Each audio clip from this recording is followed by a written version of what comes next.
Hello and welcome to another stream in my ongoing series of cardboarding Vader. Day 11. A lot has happened till now. A lot, and there's still a lot that has to happen. Here in the last episode, I joined this mouse grill thing, this respirator thing, to the front of the helmet. I cleaned out the neck piece. Here, these are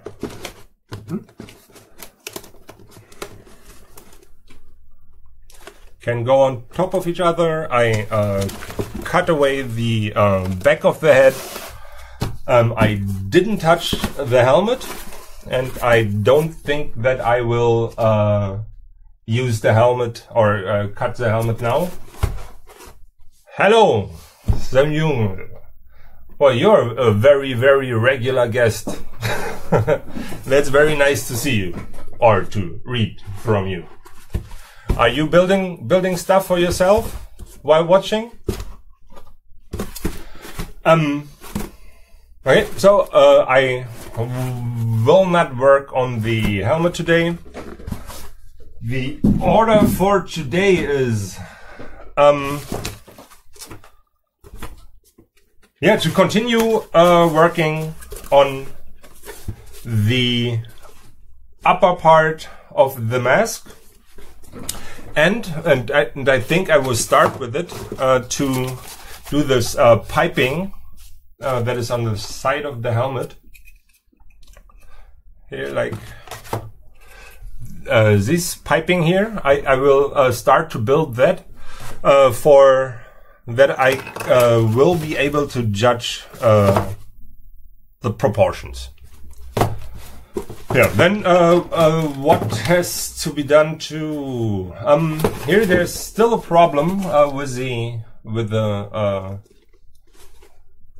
face mask part, and you might be able to see that the curvature on this side is very pronounced, and it moves in a bit, and here this thing is offset to the side, so this whole crown part is kind of offset to here, and this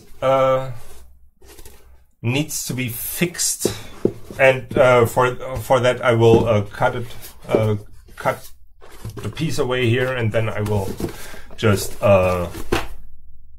repair the damage. Okay, yeah, that's what I will try to do today. Let me get started.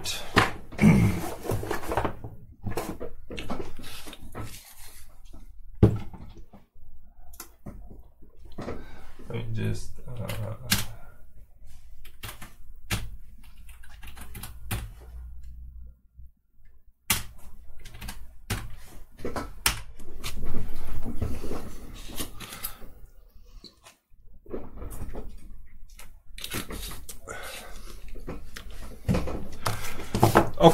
okay, this is off to a bad start, but I have to get some painter's tape.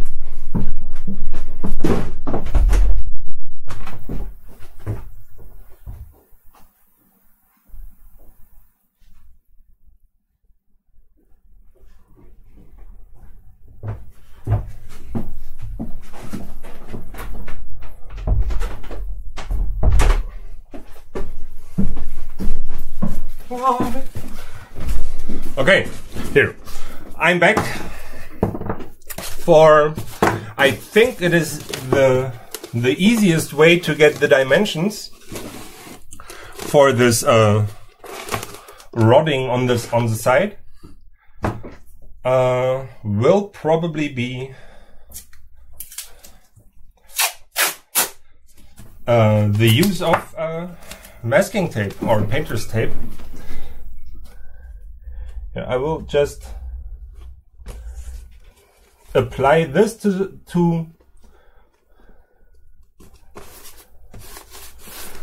where this piping will be placed, and through the with me using this tape gives me the opportunity just to paint it on here. Then I can pull it off, cut it out, and then I got the shape in exactly the right dimensions. I think this will spare me a lot of trouble. Yeah, the only thing that I have to watch out for is that I don't accidentally that I don't rip off any cardboard surface, for that would be not nice. Let me see that.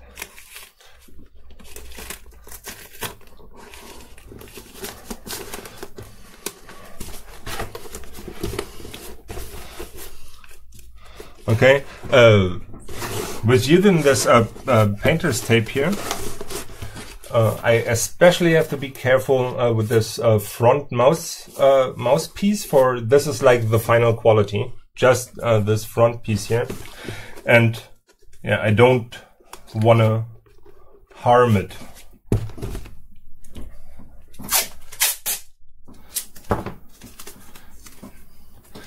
Now I will look at the helmet here. The side piping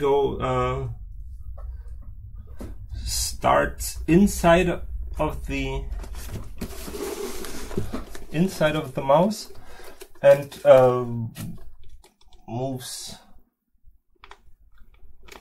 something like this. Yeah, I think that's a nice way to transfer a sketch to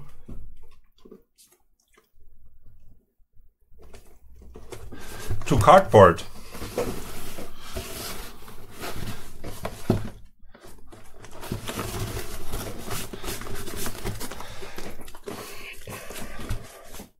Okay, now I know that the lower part of this piping is on the neck piece, or on this collar piece, and it will be up till here. Now I will just sketch it on in the dimensions that I think are right.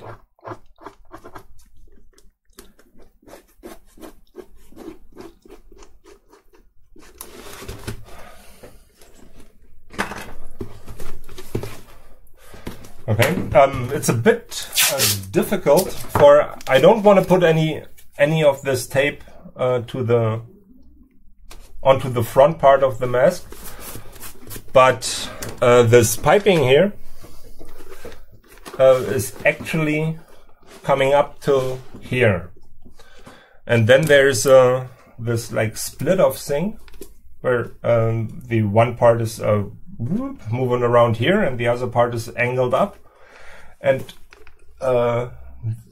this part here, these two parts that you can see of the pencils, will remain on the lower part of the mask, so on the front part of the collar piece,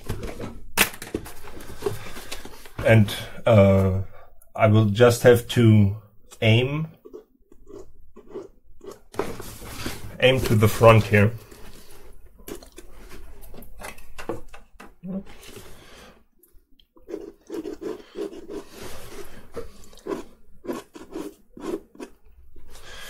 This is on a slight upwards angle, comes in and then moves up a bit.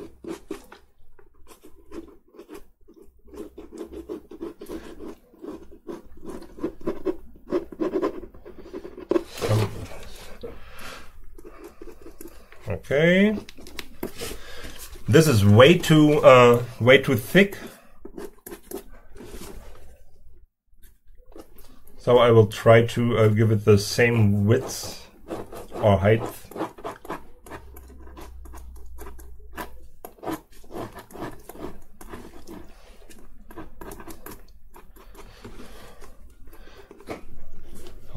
Okay, and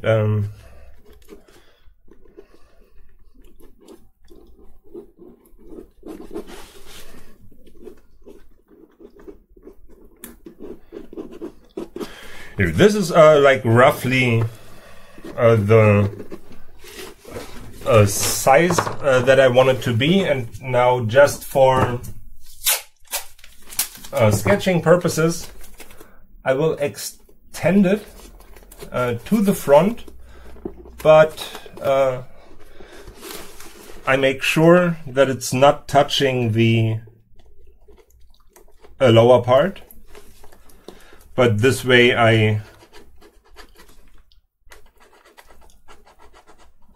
have a measurement for the exact length that I need. And here I'm just drawing a registration on here. This way I can rejoin this to the rest of the tape then.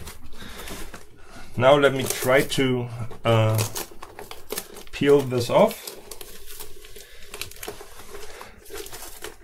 And here, even if some cardboard will stick to it, that's not very tragic.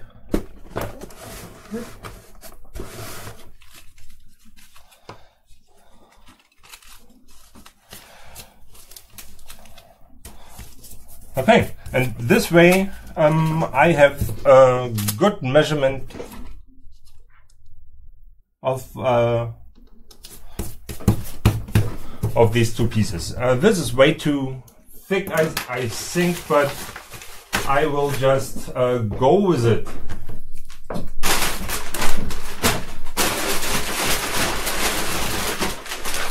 Okay, now I use my trusted brown paper bags.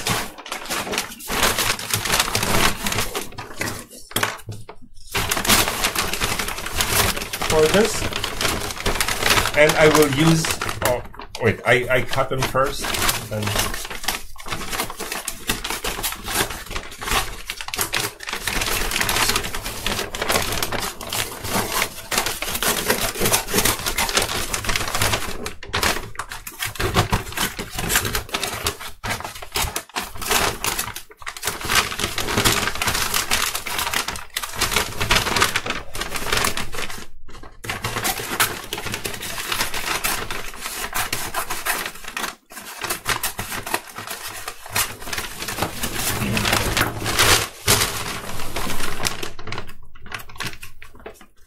Okay, this is roughly the length that I'm looking for.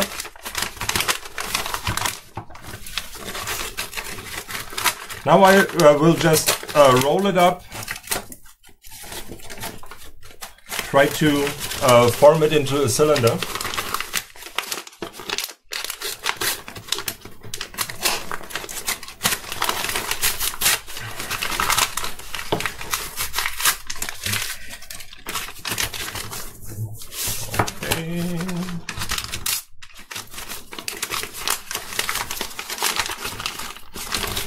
This does not matter. Here,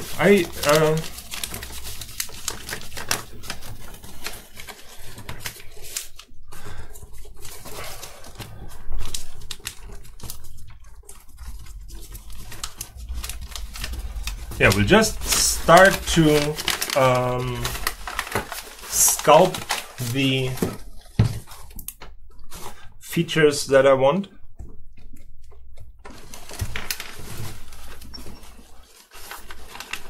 And this is not the final thing that will go on there.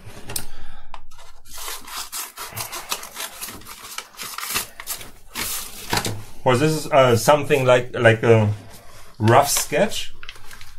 And this might be the inside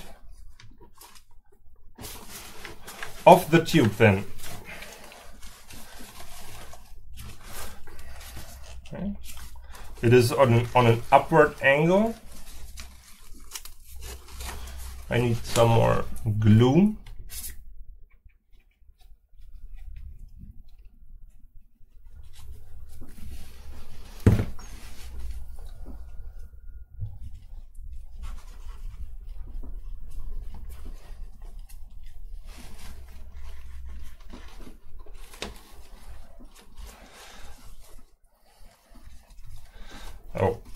Okay. And now I need a piece for the lower tube.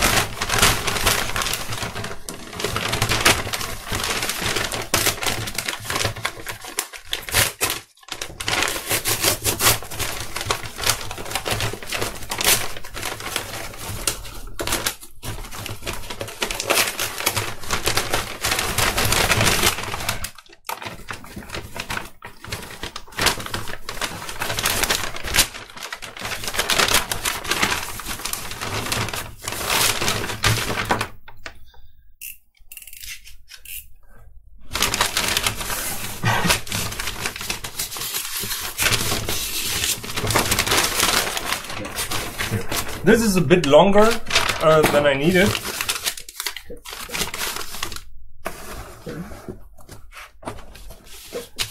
But I can just shorten it.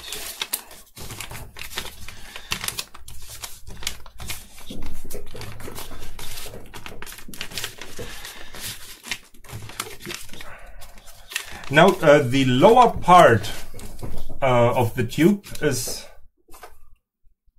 completely straight in both directions. So here, if you look from the top or from the bottom, here it's a straight line, and from the side it is a straight line too. This means that I don't have to bend it.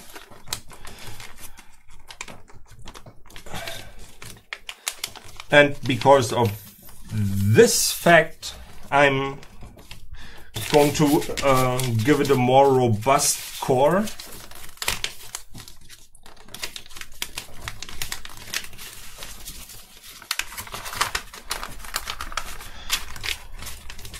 And that's why I'm folding this brown paper bag like a couple of times on top of itself.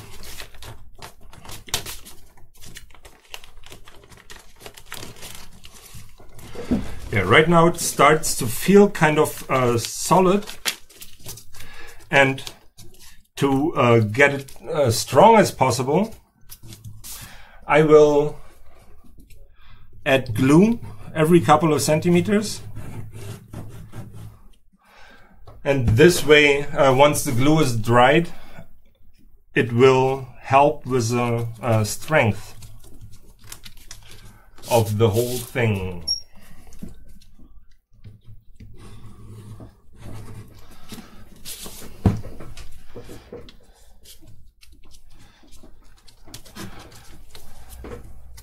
So once this part here is finished, I'm trying to go for the same thickness here. Then I will roughly complete the shape.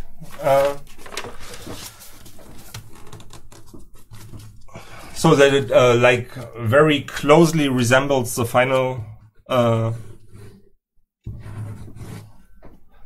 piece.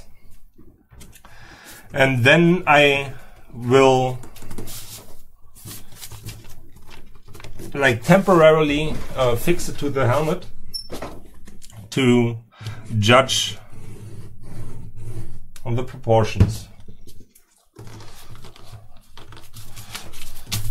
I'm trying to roll this up as tight as possible.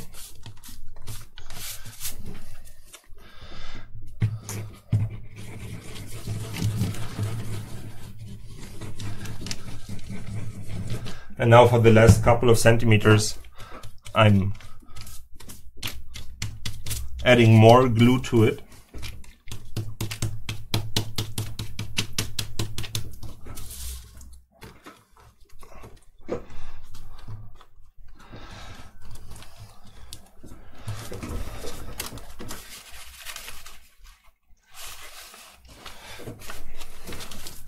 Okay, so I think I will use all of this brown paper here, but I don't want this kind of zigzag line.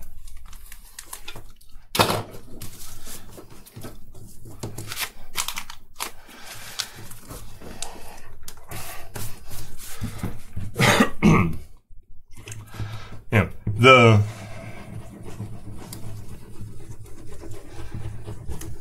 the piping, or the side piping, that's what I will refer, or I will refer to this as side piping from here on out.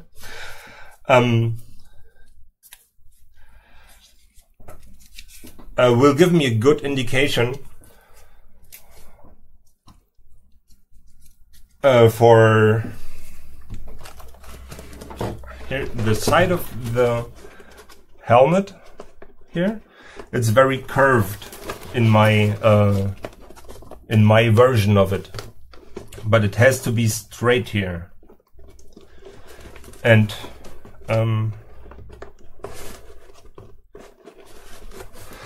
yeah, and once I have this thing there, I can like hold it up there, and then I see what where I have to fill in some more cardboard for the shapes to meet up. Here. And one more thing that I will add to this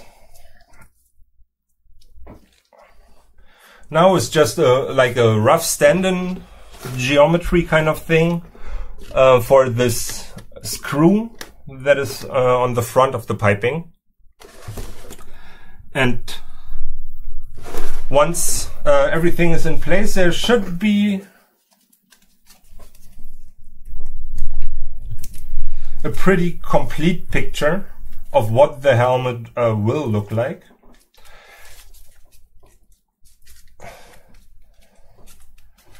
Okay, this has not dried at all.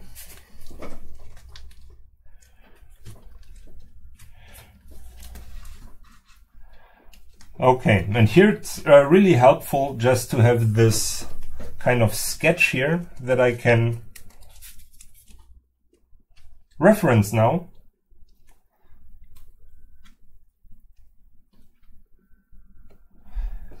Okay, the front part of the helmet, let me show that to you.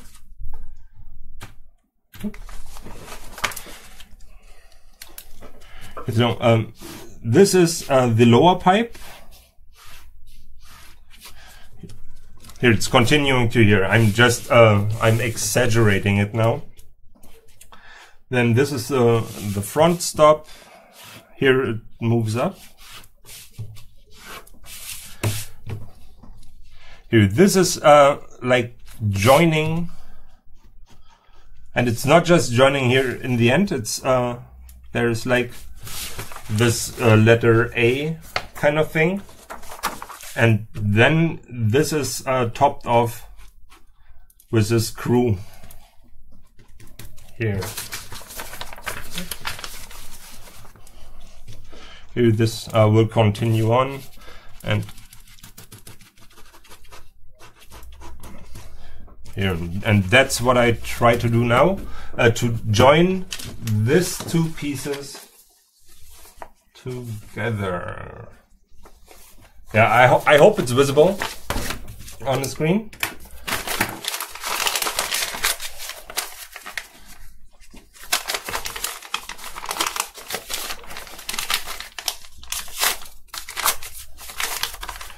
Yeah, I think I just need a straight edge here.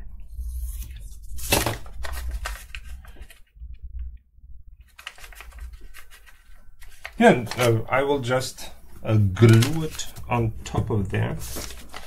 Let me just get this somewhat right. Yeah, I wait a little bit for the glue to be sticky.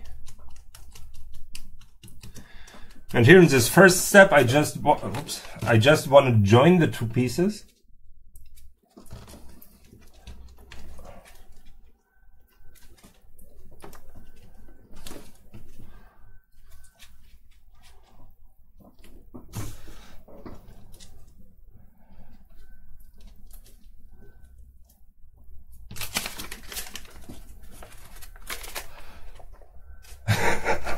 And what I'm doing here is like overly complicated. For it's actually easier if I would have just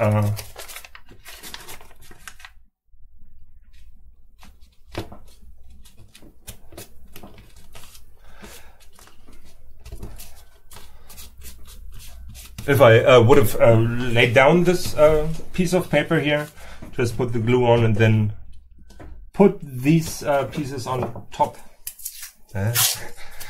Today my English is especially beautiful.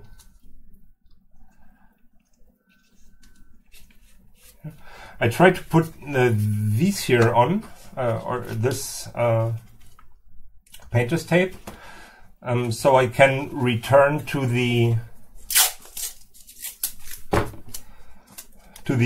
same angle. So this is just as a precaution if I'm, if I'm by accident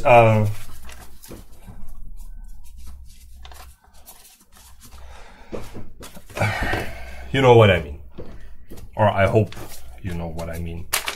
Okay, there needs to be a little bit of volume in there, and I think it's easiest just to, but no, I will just use the brown paper for that too. I think it will result in a better surface if I'm sticking to the same material for this.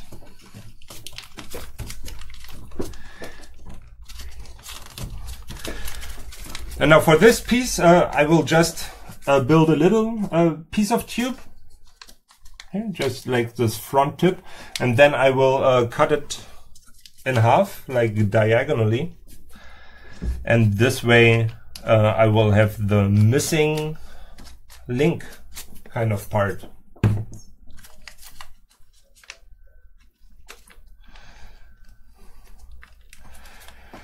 I must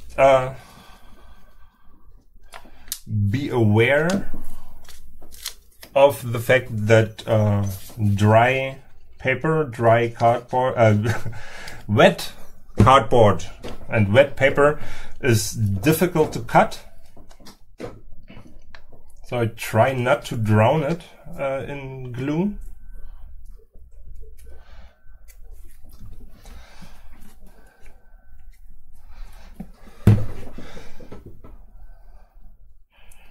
But the good thing is, I will squash it a bit when I cut it now, but here I can still like sculpt it back into a round shape afterwards. Okay, this is supposed to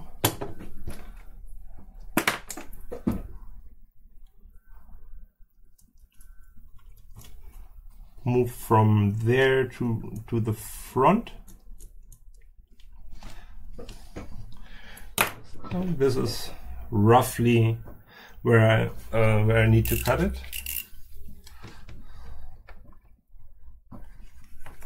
and I will try to cut it with this kind of sawing motion.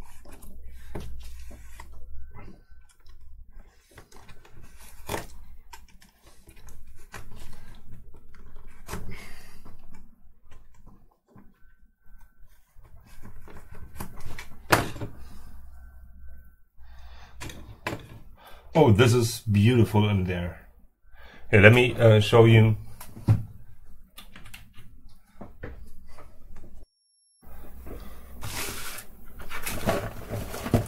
Can you? I don't know if the camera is able to pick it up.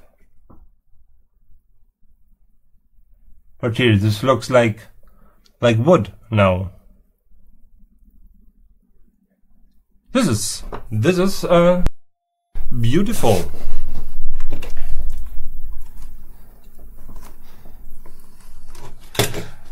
Okay, and now this piece can be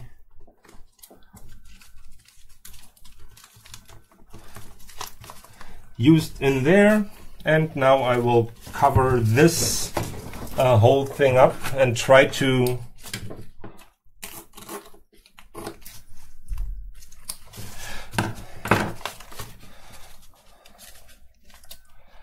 okay, this actually moves back way too far. I think this is the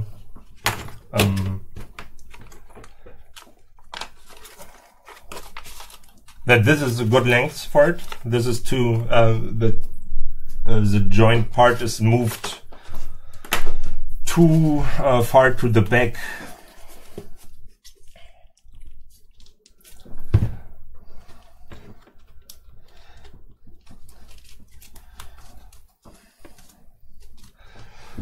Okay, for this inside part, there I can like fill it up with some regular cardboard, or there's no curvature needed here.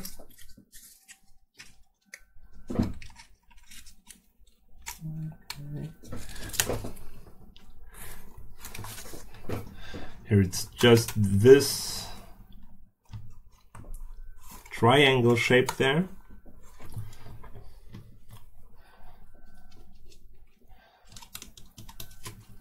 Okay, this kind of fits in there. I think if I push this piece to the lower part, it will actually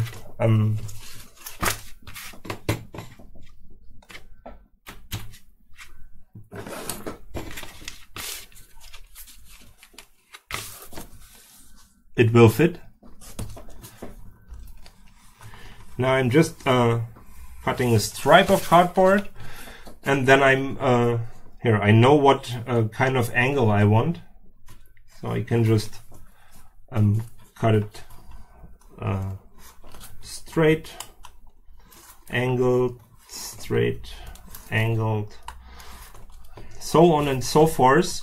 And the I will cut more pieces than I need, and the remaining pieces can be used for the opposite side.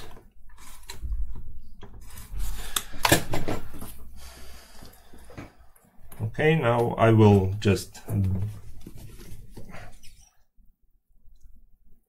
glue them together, and then I will push them in there.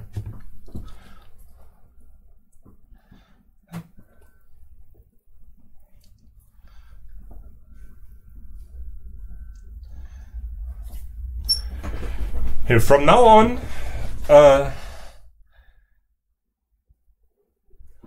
most of the steps that I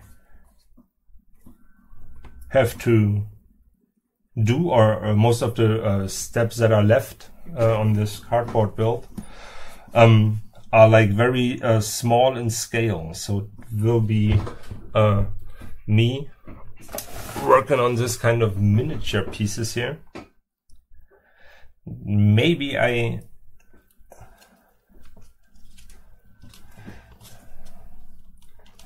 really push it in there.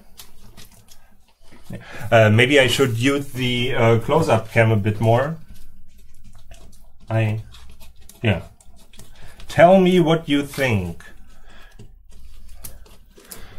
Okay, now it helps to have some kind of sculpting tools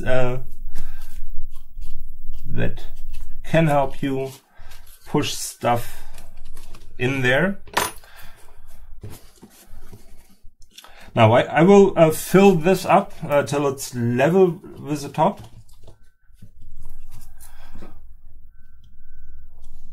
For in the end, I will need to glue this side to the side of the helmet. And when I have a flat surface, this will be much easier.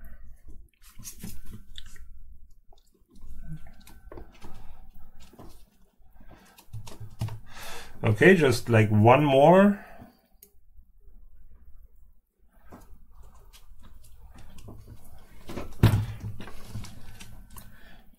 Now this is roughly the height, and now I can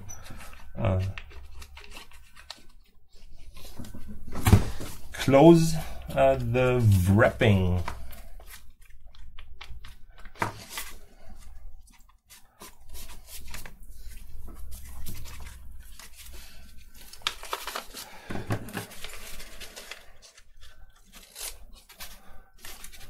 Okay, I don't want to have an I don't want to produce an overlap here. That's why I'm cutting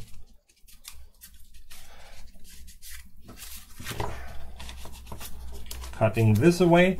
And now I will continue to wrap this around. And now you might wonder why I marked this here and why I didn't cut that away, why I didn't like shorten the paper that I'm putting on here. But we can, or I can actually use this. I will just cut it in the middle, and with this or this paper here I will use to cut the to cover up the inside that I just filled with these triangle pieces.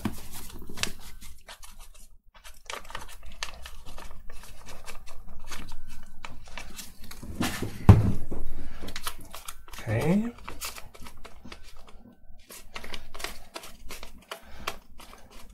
Yeah, I hope that there's no need for extensive geometry modifications on the mask that I will have to perform. But I know that it's that this mask is not straight right now, but yeah, I hope it's not too bad.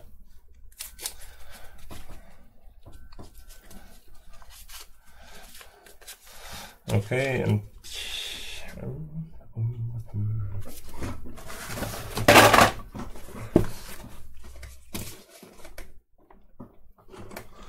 yep, this starts to look all right.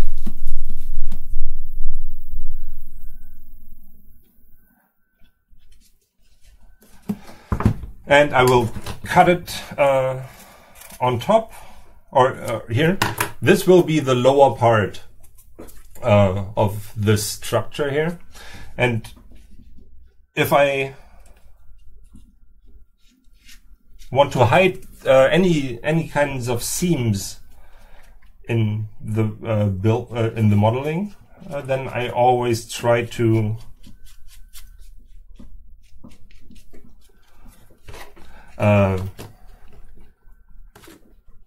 have them on the bottom side, or at least somewhere where you're not instantly able to see them.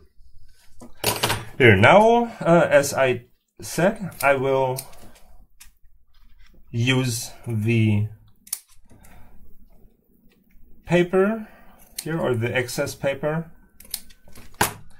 to cover up the inside here.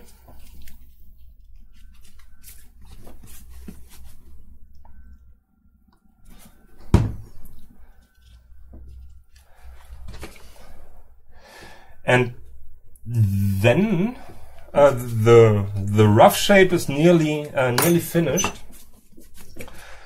The nice thing with this part is that it's like symmetrical, or it's there's a symmetry for both sides, and I can use this one piece to look at both sides of the helmet to judge if I'm on the right track. So I don't have to build two pieces at once. Here, once this is done and I see that everything is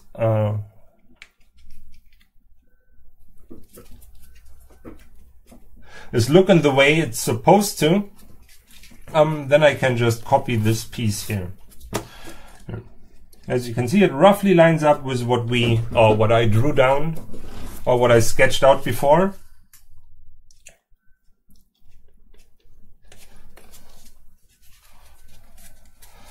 Okay. Here I can check this against the helmet, just to make it a bit more comfortable to handle the helmet. I will glue the inside together.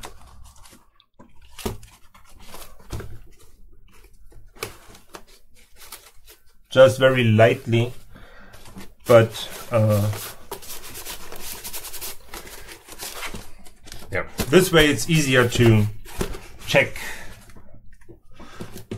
with this piece here. Okay, this will be the position for this piping here. Right now it's a little long here. This will probably be cut around here, and this will be.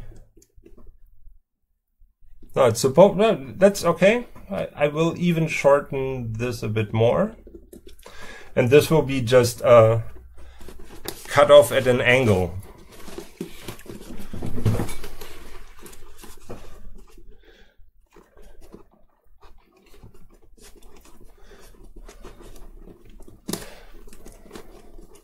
Okay, so I will mark the position down on the helmet.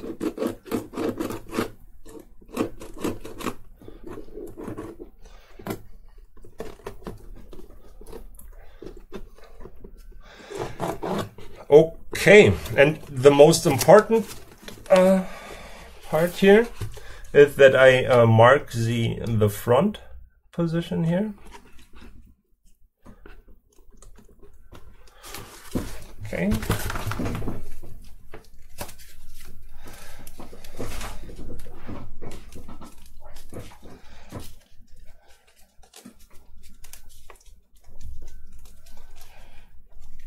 I just try to compress it a bit, for it is a bit too wide in the front here. For in the original mask, here this is like meeting, or the thickness of the front part, or the width, is as wide as an individual cube.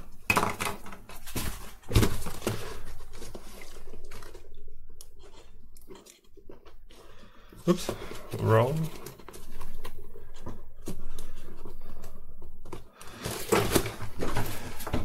Okay.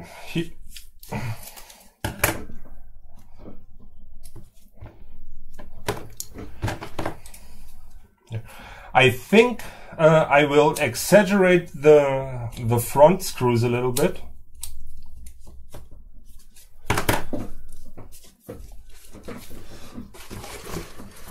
Here, this is coming apart.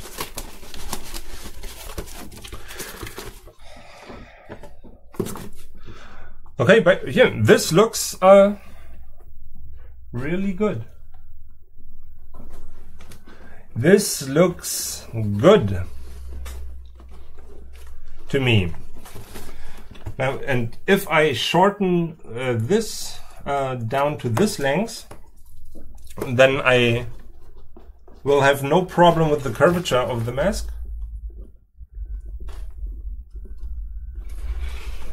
This is really nice. This is really nice. For now I know that this thing has like the right proportions. I will fix up the surface a bit.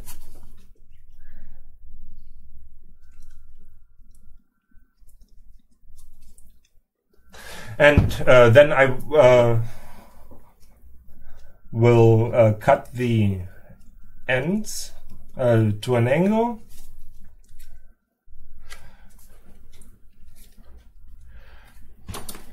I don't want to have any kind of loose edges, loose paper edges here. I try to move the seams, oops, or the, any kind of folding, and yeah, like any kind of surface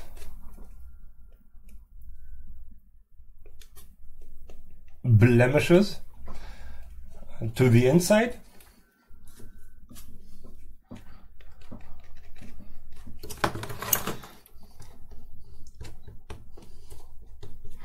And here, once I've finished this rough shape here, then I will build another one of these pieces. And when both pieces are at this level, then I will wrap them into their near final coat of paper.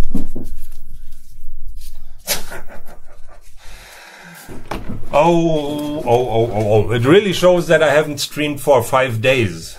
I feel like there's language rust that is just attacking me severely today.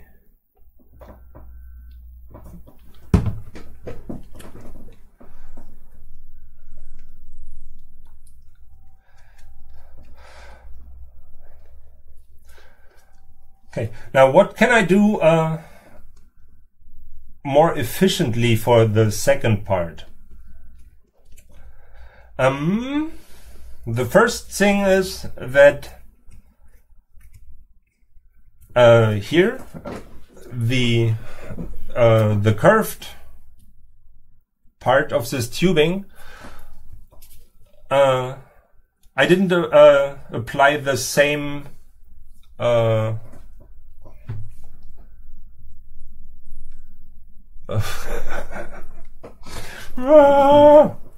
let me start over again. The lower part is like very, very strong, for I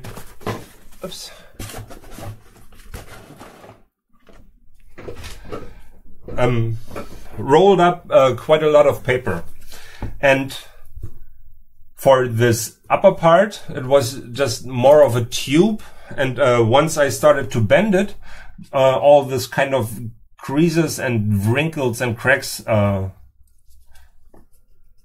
became visible. And I think now I will just use the same way to roll this part, but I will use a little more glue. So I think here, if you can see it, that I can stretch it without any kind of cracks appearing if it's wet enough from the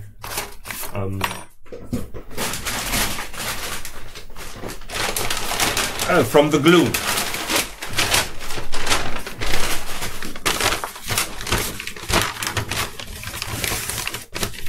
And what I will do, I will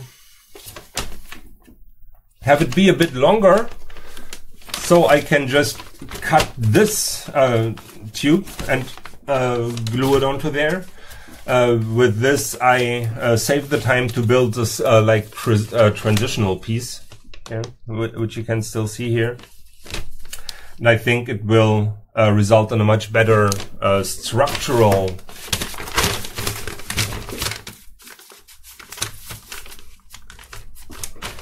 way. It will be, yeah, it will look better and it will be stronger. Now this will be for the lower part.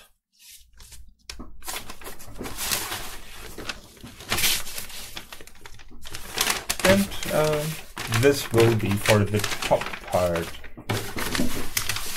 Let me see that again. Here, I will just give it like 2 centimeters on each side. Or I will add 2 centimeters on each side. This way I know that I can cut it to the right length. Most of the times, if you're building two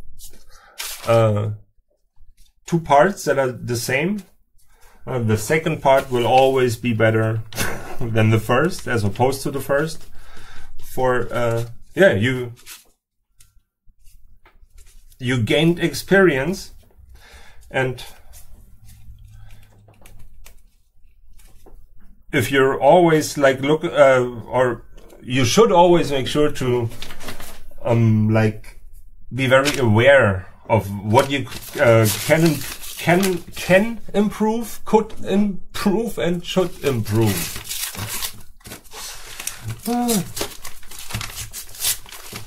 Here, and if the second part now will be like a lot better than the first part, then I will actually throw this part out and build a third part.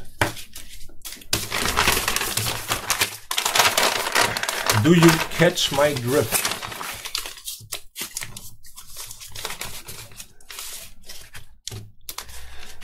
Okay, as I did before, here I just fold the lower part just on top of each other, on top of itself, and then I fold this on top of itself, here, like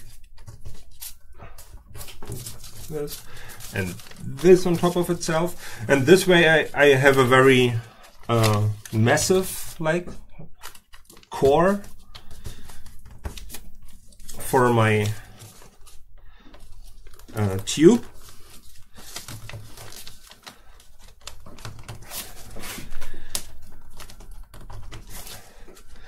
But the problem can be if you're just, or it's very difficult to just roll it up without any kind of folding, that you will have a hollow tube. And here I want this to be structural and structural element for when I fix the sides here. As I said, here everything has to be in a straight line. I want to be able to glue stuff directly onto these tubes, and the tube should not bend to the inside. So a hollow tube wouldn't be strong enough for that.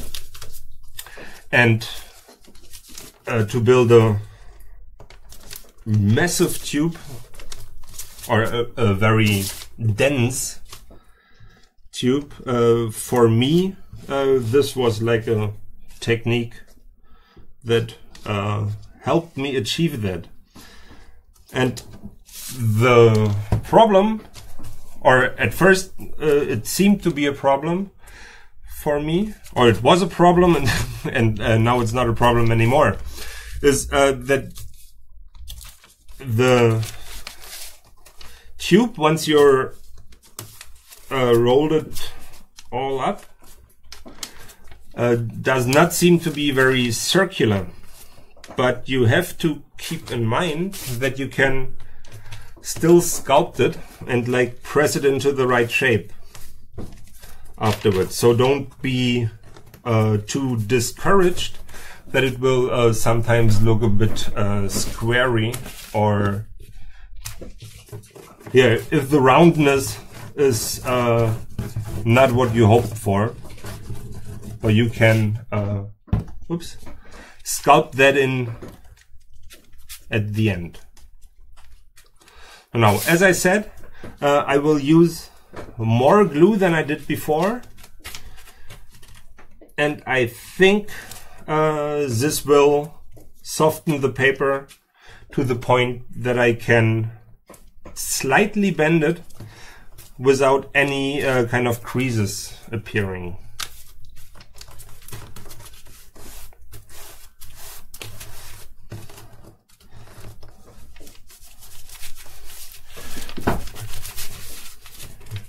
And now I'm at a point where I could actually just roll it up, but I wanna, yeah,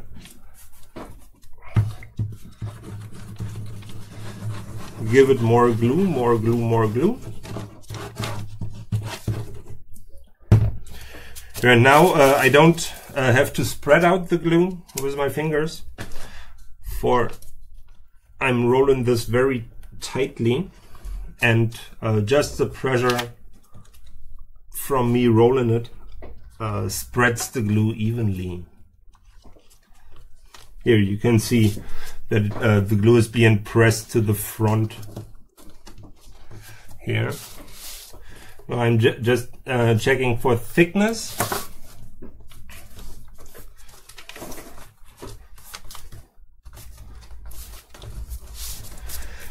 Okay.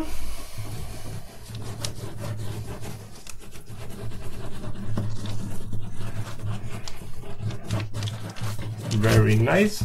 And for the last piece here, I will smear the glue with my fingers.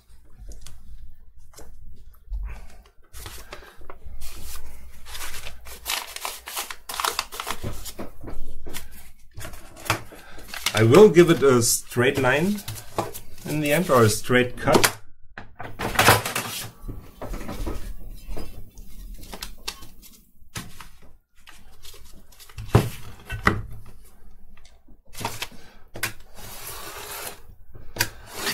And as I said before, the seam from gluing it will be pointing down. For, yeah, there it should be kind of invisible.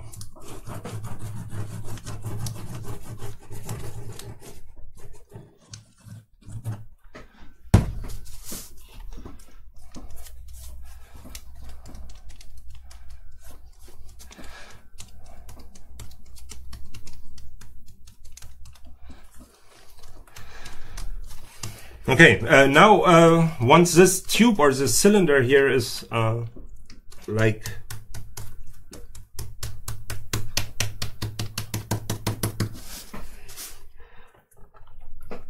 finished like this, I will start on the second one, and I will not try to bend it right away, for I want all the glue that is in the paper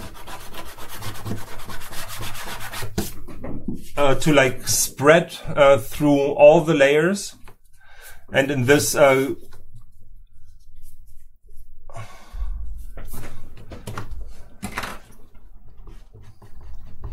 and when it has spread through all available layers, then there will be a more uniform structure to this piece, for the moisture will be the same nearly everywhere, and then it should bend more uniformly.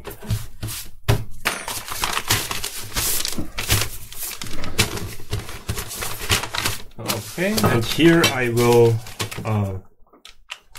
perform this cut right away, and I start to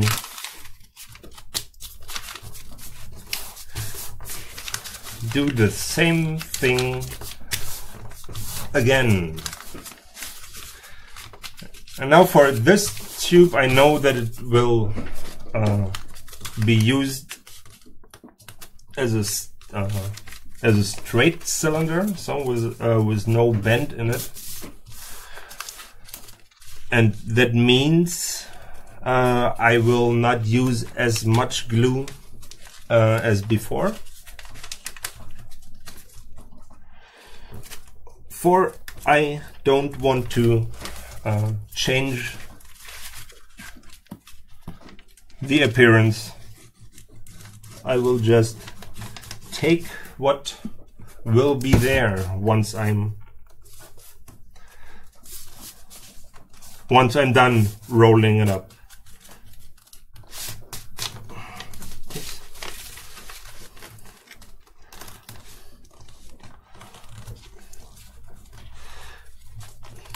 But I still want it to be as strong as the other tubes.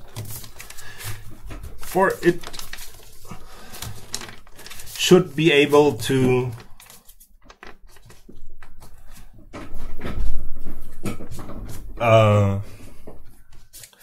give structure to the side of the helmet, and it should help to hold the side walls.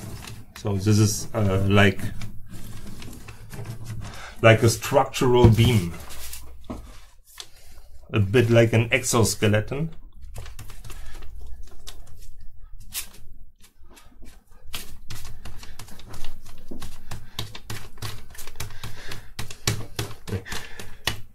The main job of these tubes is to hide the separation line between the top part of the mask and the lower part. And I think it is like quite clever how they did it.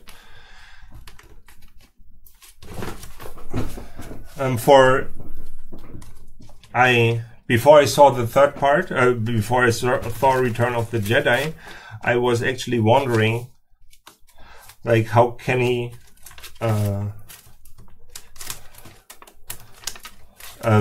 put the helmet on and off?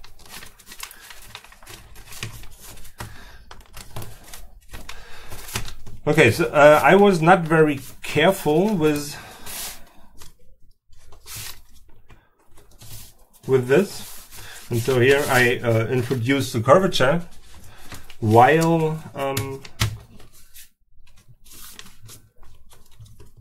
rolling this, and now I must get rid of that. But here I just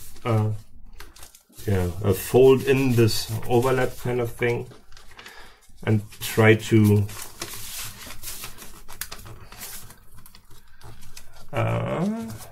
be a bit more careful.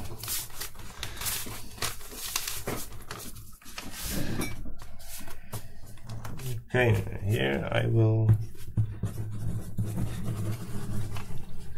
add a little bit of glue. I think it was just too much glue on this one stop that I had, and this like moistened the paper to a point where it was really difficult just to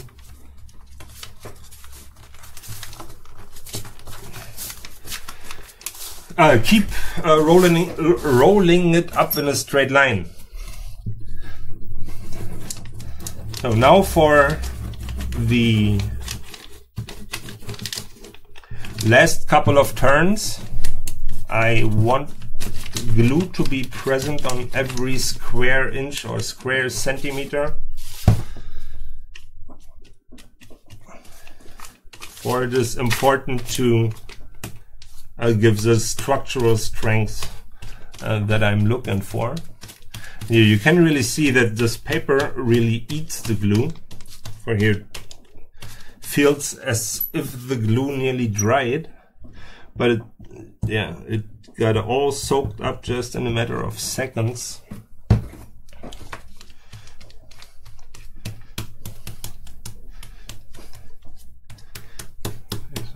And now I just have to be careful that I'm rolling it up in a straight line. Mamisorio Games, hi! Welcome to the stream. Nice to have you back on board.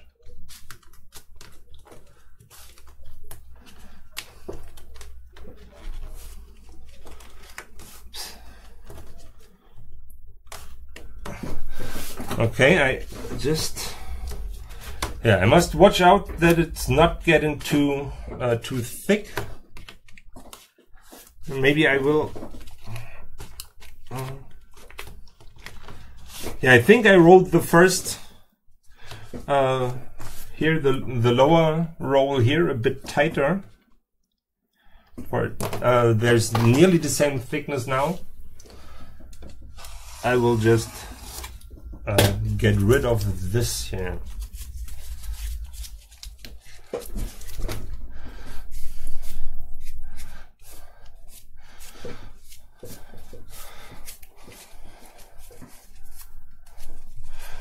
Okay, and right now you can see that this is a bit like more of an egg shape and not a circular shape, but now you can like just push it and hand sculpt it until you have the roundness that you want for it.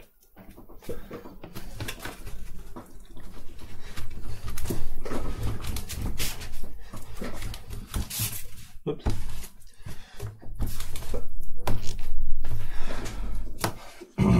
Okay. Now I try to. Yeah, I will just mark where I intend to cut it off. And now I will try to bend this, and it's actually just from touching it, I can feel that it's kind of a bit. There's a word in German, klamm. I can feel that there's a moisture in there, for it's a bit colder than the air, and this should bend nicely. Hello, can you see this? For here on the first attempt, it all got like wrinkly and old people's face creases, or not old people here, like there's wrinkles all over. And now just compare it to how nicely this bends.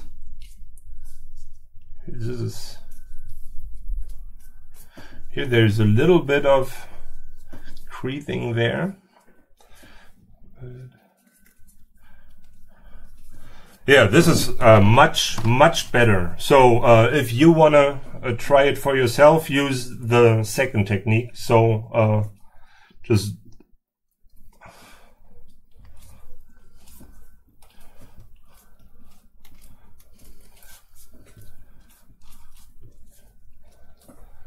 don't make a hollow tube.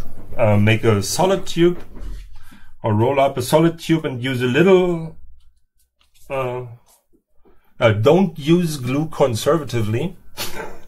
Apply a bit more than you need, for this glue will then soften the paper to a point where you can like sculpt it the way I do here.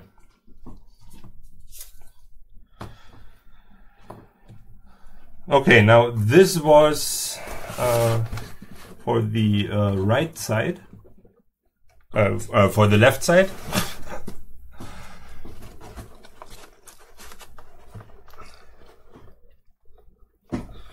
Yeah. And oh, what is this?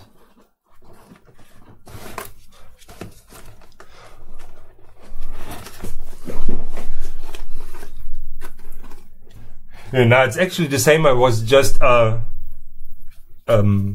surprised not to see the markings, but they're for sure on the inside here. Yeah, I can just, if I would be able to produce a carbon copy of this, that copy would be perfect. Okay, now as I said before, I filled in an additional piece just to get this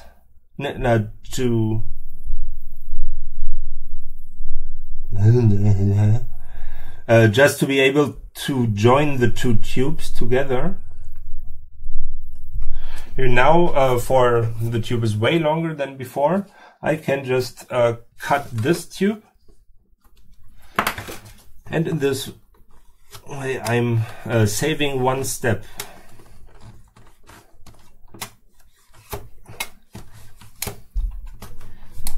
So I just cut it at an angle, and this can be glued onto here then.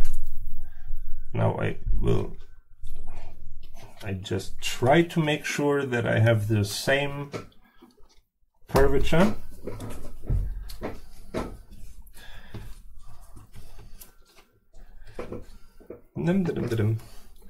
Here I can have to get rid of a bit more.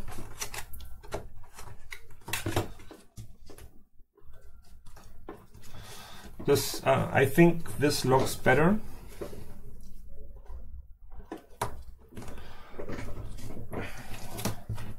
Here, let's compare.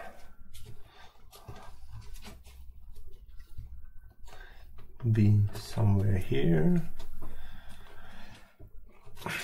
That looks promising. Promising.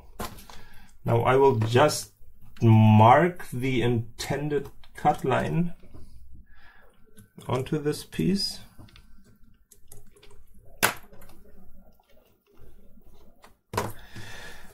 And now I will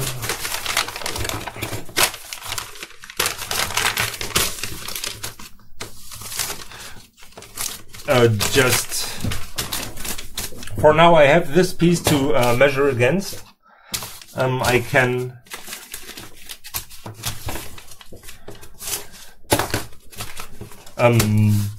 for before I had these two pieces here, and then I tried to glue on top of them.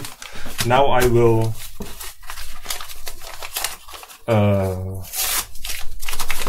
put the glue to the paper, and here I can maybe mark the area, but I will put it directly to the paper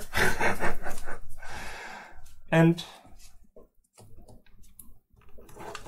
this way it will be more precise. And here once again I'm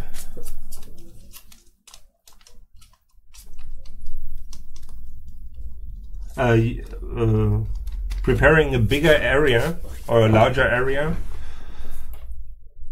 than I need. Here I should not forget to put glue to the inside of the cut.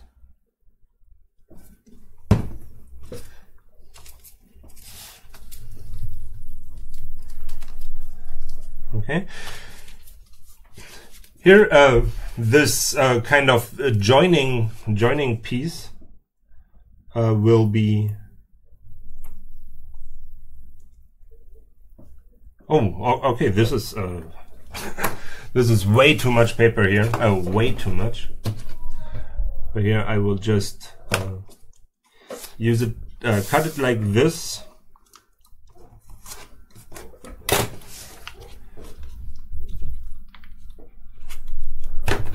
and use the scissors here.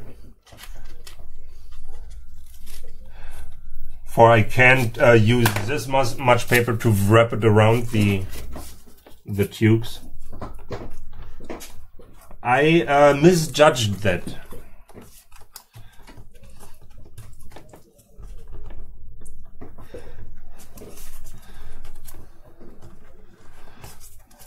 Okay, and as you can see right now, nearly the whole shape is already there. Before I had to use, or I used way more pieces. But with this like wonderful curvature in the top tube, I just need these 2 pieces, and there's just a little bit of overlap that I need to get rid of. Let me see. Okay, this is here.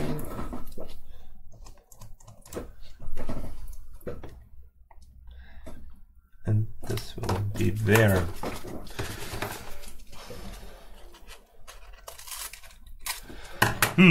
So now I'm wondering if I should build, if I should rebuild this.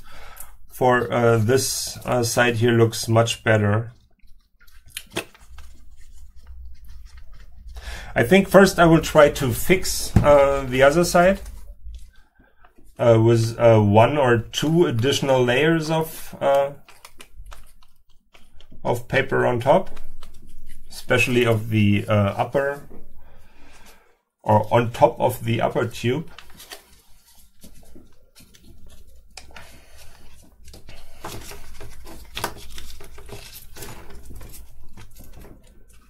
Okay, I should press it down and don't try to play around with it too soon.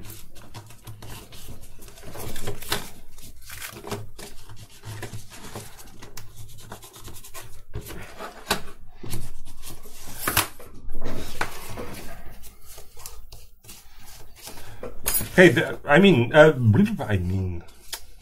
this is here. These 2 parts, whether I will rebuild it or not. If I rebuild it, I will do it off camera. For there is no need to show it again. The next step would be the like a block-in shape for the screw on the that is on the front of this things. And as I said before, I will like exaggerate the size of the screws a bit, for I really like them, and I think I remember that at least one version of the helmet has bigger screws in front.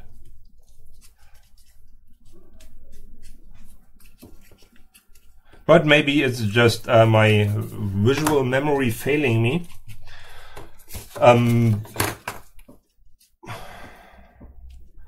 But even if the screws always have been this small, I remember them to be kind of big and very shiny, and that they really stuck out. And I want to serve my my memories, my very warm memories for Star Wars. So I want to just rebuild stuff from my pop cultural upbringing, and if I remember it in a certain way, then that is the way I will build it. I don't want to build a replique.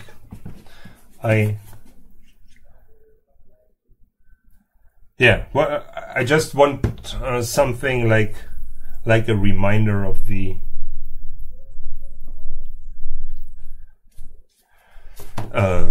impression that I had when I saw it as a child or as a young man, or so.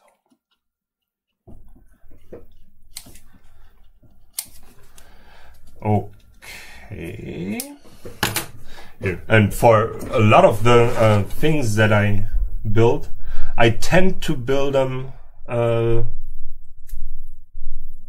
good like 20 to 30% bigger, as opposed to their actual size. But that is just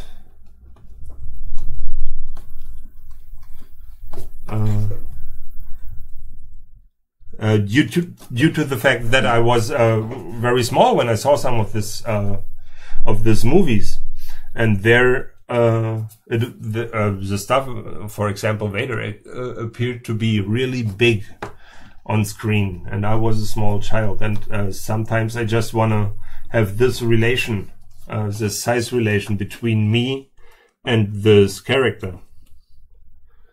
For example, I built the Rambo knife. I will like... Hi, Ömer.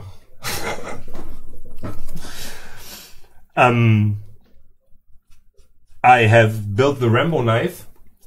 I will finish the time-lapse this weekend and upload it.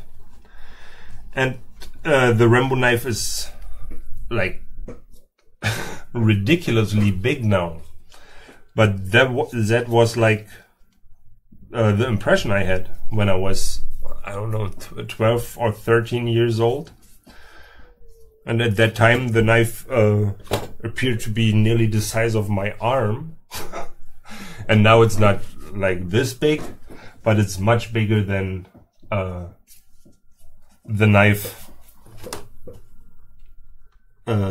Sylvester Stallone used in the movie. Okay. This is good enough for now. Here I can get rid of this painter's tape or masking tape, or I don't know how it is called.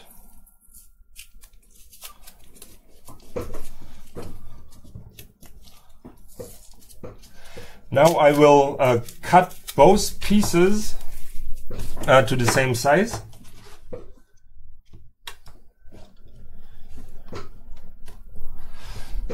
Okay. Here, now one thing that I have to fix is the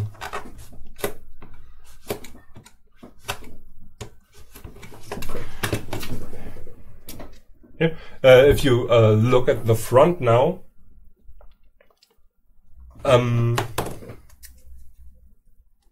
then the shape is not round, but it should be kind of round. Here, so I will just sculpt it towards roundness. And here, for this wants to go egg-shaped, so I will put in some glue. Now,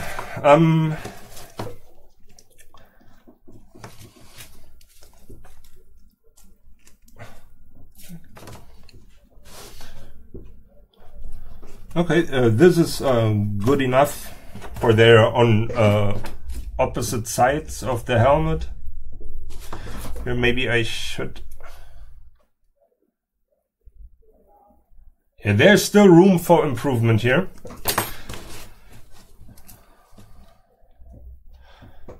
I think the good line was this one. And now I can measure this against this.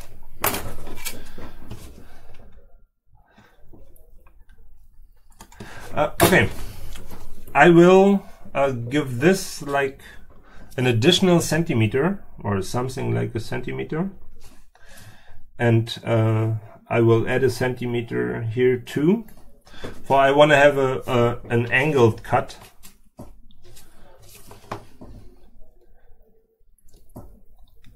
Okay, between this and this, and here it is from here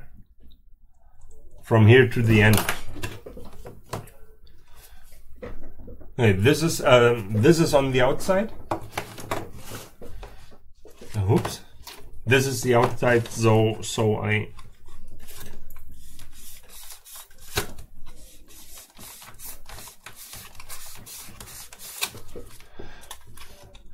Okay, so I'm squashing this whole structure here. That's a bit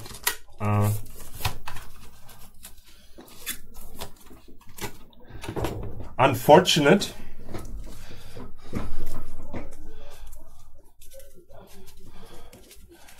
Yeah, but I will. I need to go in here and fix the surface. Or this is like. Like a night and day difference. Just look at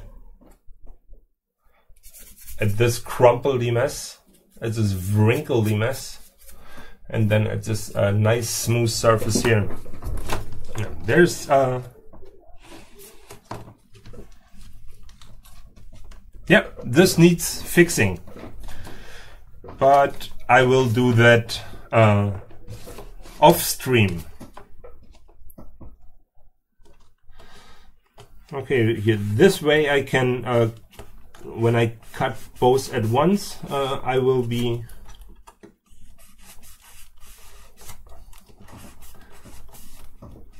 able to have exactly the same angle on both sides of the helmet.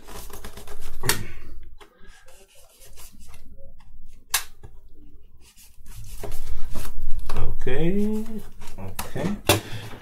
and now I squashed it, but I think I can recover the round shape, or I hope I can. Yeah, maybe I should have waited until it's really dry, but I want to see how it looks now.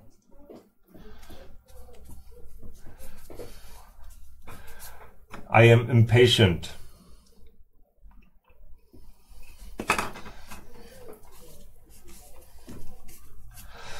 Okay.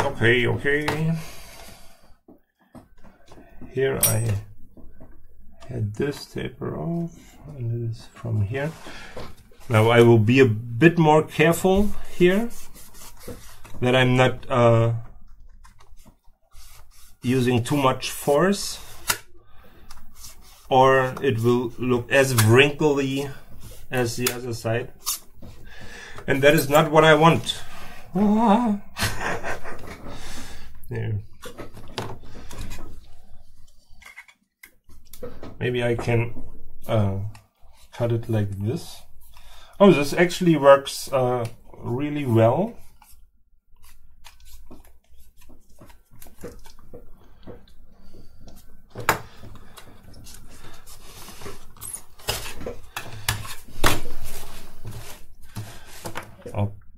Okay, here, this angle is on the first part that I built. It got a shorter angle here. Okay, this is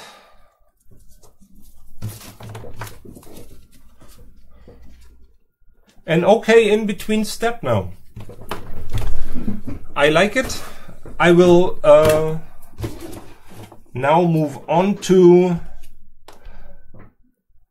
build the screws for the for this front part here, and I think I can use pieces of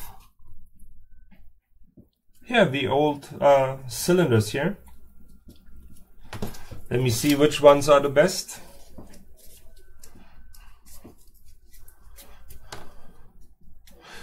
Very good.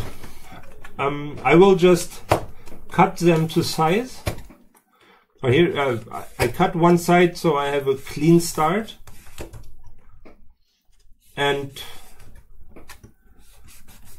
then I will just add to them. Why should I build a new cylindrical shape?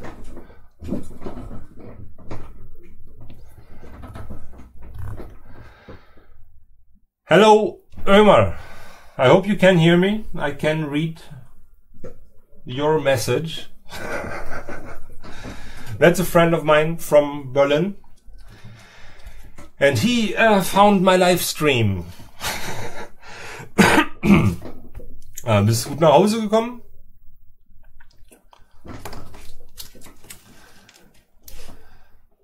Okay, so here I will use this piece here, and I want to have a clean starting cut for this piece too. Here, this is like the rest of the first tube that I built. So for the of a tube for the first part, and this tube is not as dense as the other. Okay, now I have to decide how long or how big this screws should be. And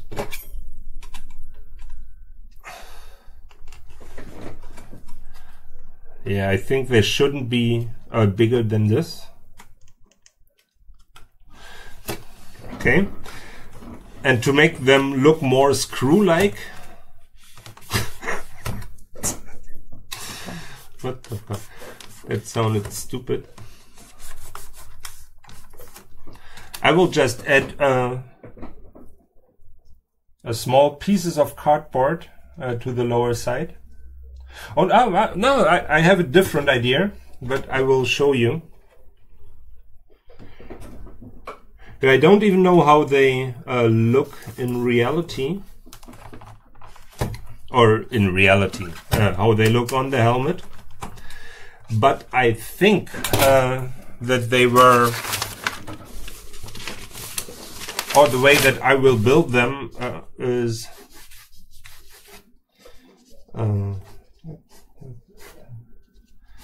yeah, I will give them like a hexagonal shape. Here, that this is the lower part of the screw, and then I will build a dome to the top of the screw.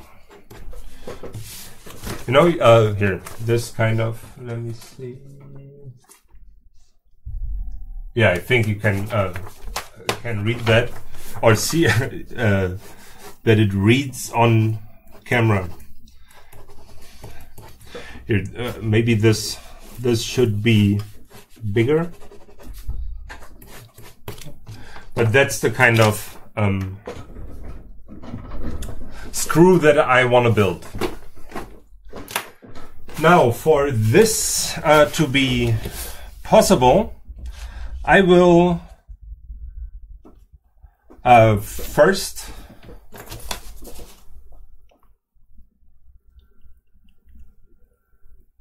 or not first. I will use my circular cutter. I think this is like the perfect tool for what I have to do now. Here I can cut like very small diameter circles with it. And I think that I will build the whole lower part of the screw from multiple layers of cardboard. So that here it's like, I don't know, 4 layers of cardboard. And I will use these pieces here as the round structure on top, and I will just like cut them, or maybe file them down until they have this dome shape on top. And for this, I will start to add some glue to them so they won't fall apart once I start to file into them. Oh, yeah, a head nut. Here, what I try to describe here is a head nut. Thank you very much. My English, especially when it comes to these technical terms, is very limited, and I wasn't even aware that these things are called head nut, but it sounds very, very right. But even the German word, which would be something like Kopfnuss, I wasn't aware of that too. So I need to up my vocabulary for all this, to all these technical terms, to include more of these technical terms. Okay, I think this shows up quite well. Now I will cut the bases of the head nut, and then I will glue multiple pieces of cardboard together and just chip away the edges.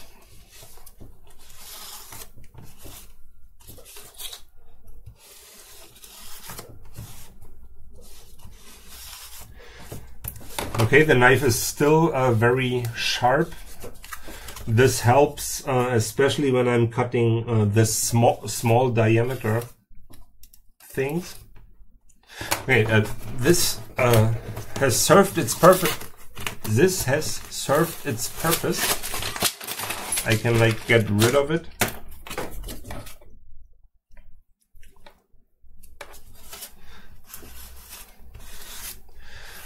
I think I need like 4 pieces for one head nut. Maybe 3.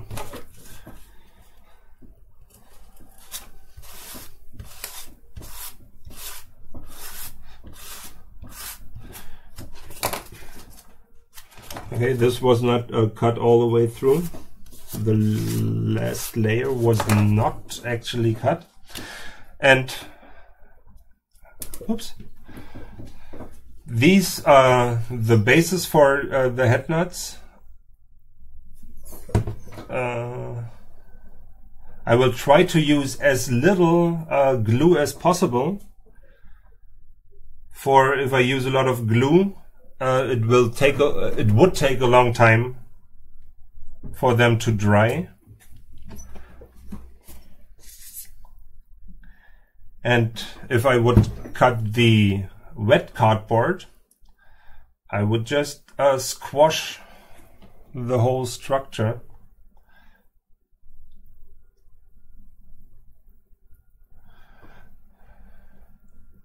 Okay, but here you can like see what I try to do.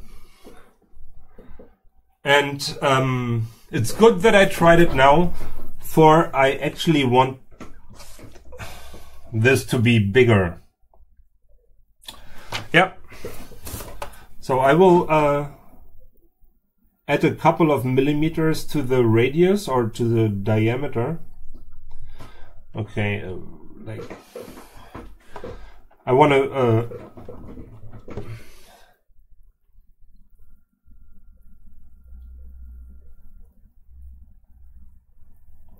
let me see how wide it should be. Okay, here I think something like 1.2 centimeters or 12 millimeters for the whole thing. Oh, okay. This looks like very big now, or much too big.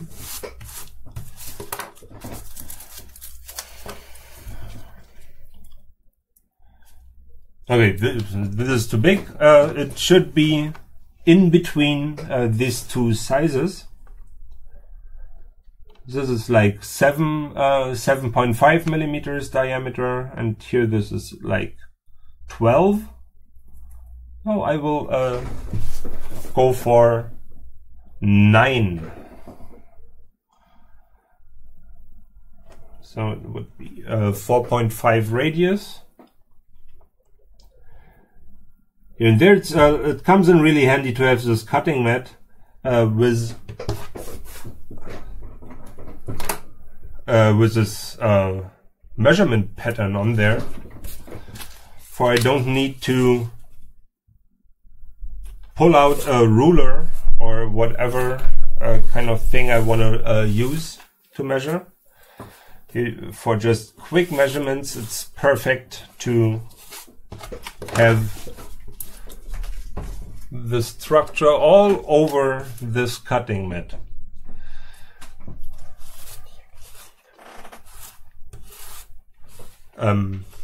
Yeah. My son is asking for terrible things here.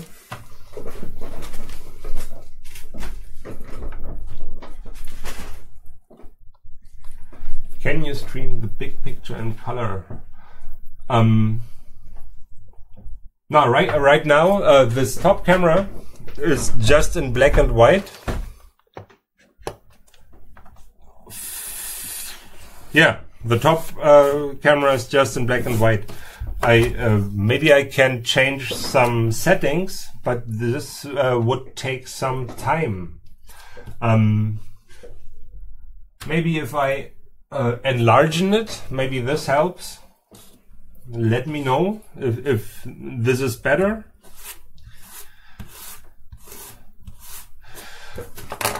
Okay, now I got 3 layers, and let's compare this to the first try, or let me compare this. This looks nice. This looks a lot better as compared to the first try. And you have to remember that I will file away the edges to make it hexagonal, which means it will appear a bit smaller. And yeah, I must compensate for that right now. So it's important to add enough volume right now. This looks kind of good. For right now, this ridge thing, or the lower part of this head nut. Okay. Yeah, but maybe I can, for here, there's some complaints in the chat.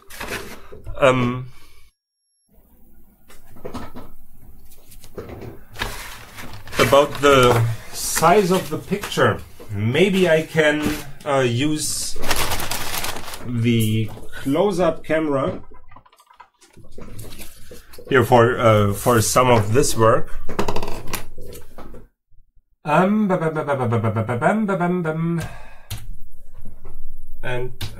whoops, like this. When I'm doing this micro stuff here, I think this is the definitely the better choice. Okay, here you can see like the rough dimensions of this thing, and remember that the top of the screw will be rounded off. but I can just do that once the glue is dry.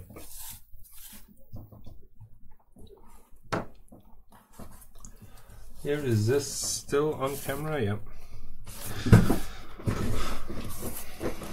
Okay, now I prepare the second nut.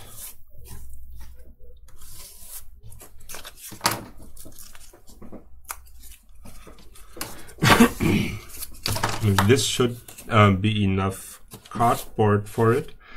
And here, I found it to be much easier to turn the cardboard as opposed to turning the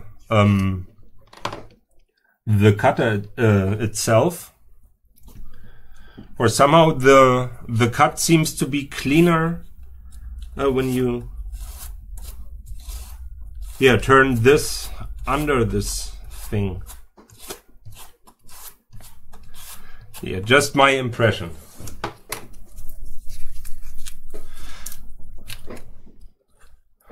Very good.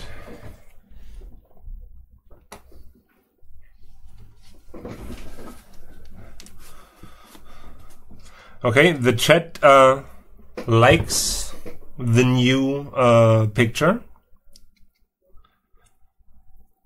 Here from my specially designed camera stand.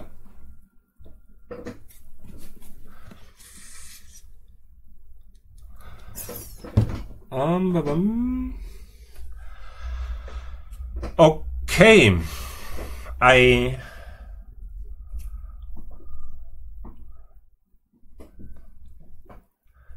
think, I will glue these pieces to the top of the bases now, and then I will let the whole thing dry. I really have to wait until it's dried off completely. And because I want to file off the sides like this. But this might work now. Let me see. Yeah, here, it works actually really good. You can see that for the paper here is dry enough.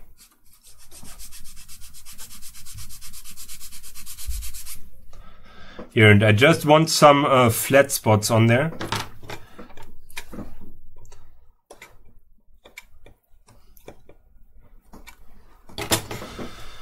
Nice.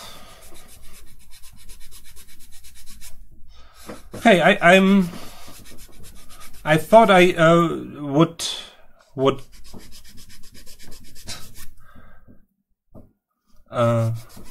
that I would not be able to do it today, but here this works out quite well. Now I just have to make sure to get a hexagonal pattern on here, or something that comes close to it.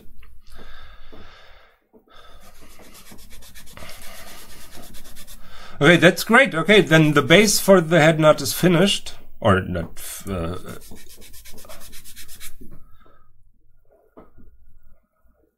Is halfway finished. Tack, tack. This is this. And I will file the dome structure once the glue in there has dried.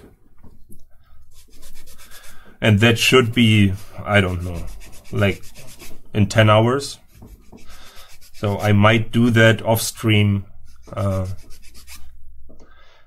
tomorrow.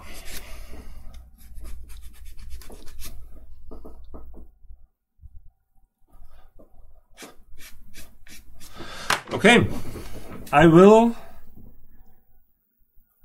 add this to the top, and then I will smear some glue all around the lower part to give it some strength. Here now, I will make sure that all this excess glue here is will be wiped off, like so.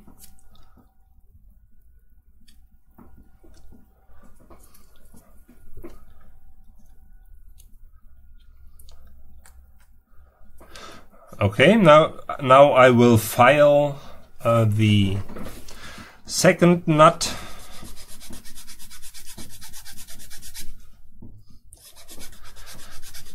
And oops, once I'm this I was wondering, for it appeared so very small. That was the first try. And now I will try a different technique for I think I do one side and then I do the opposite side. For I hope it's easier to end up with an hexagonal piece then.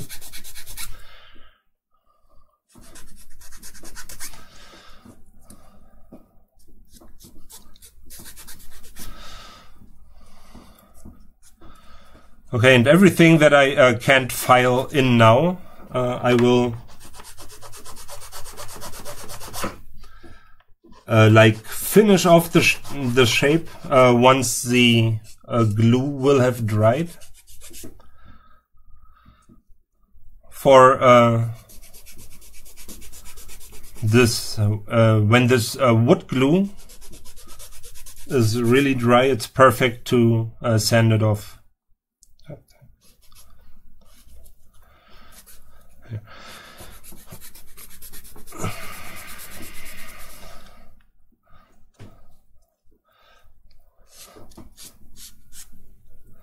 Okay, this is nearly done. Yeah, this is fast drying wood glue, and it's yeah, really beneficial. And it is the best glue that I found for my cardboard building adventures. Okay, I will remove the excess glue. Now, as I said before, I will add glue to the outside of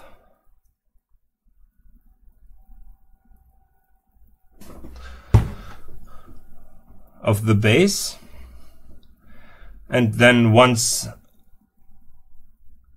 it is dry, or once it dried completely, I will finish the filing.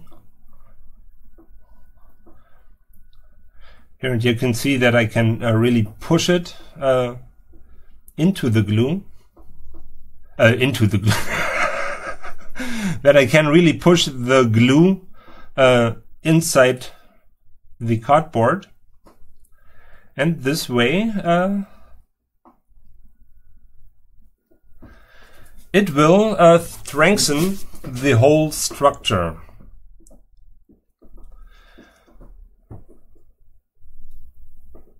Okay, here I will do the same thing. Oops.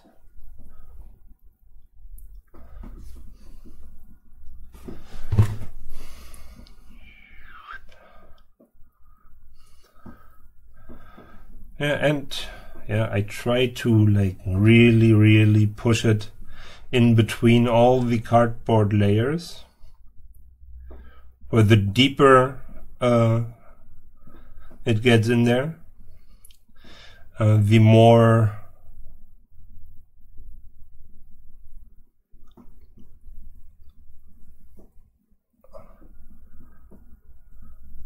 it will help me once I start to sand the dry piece.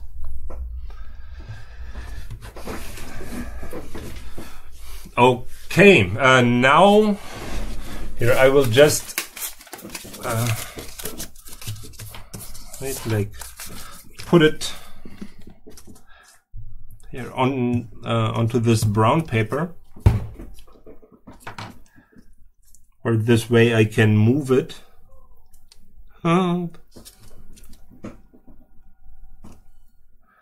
This way I can move the screws, and I can get them out of the way, so I won't accidentally knock them over or something like that. Here, I will apply a good amount of glue again to the top here. I really have it to soak in.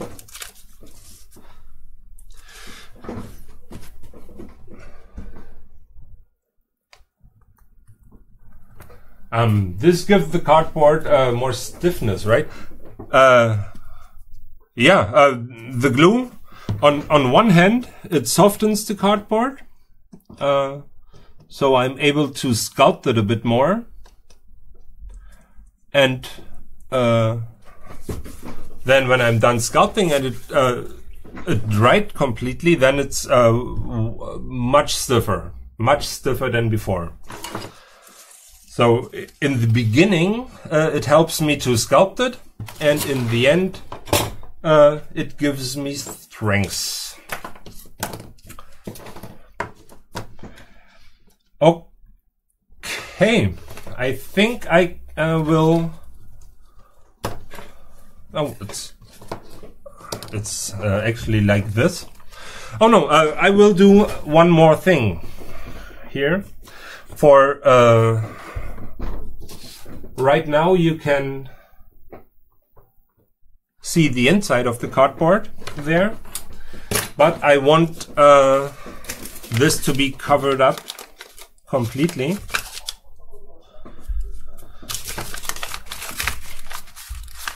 And to do that, I will just put a patch of brown paper to each of these endings, and then once the glue is dry, I will cut away the overlapping parts.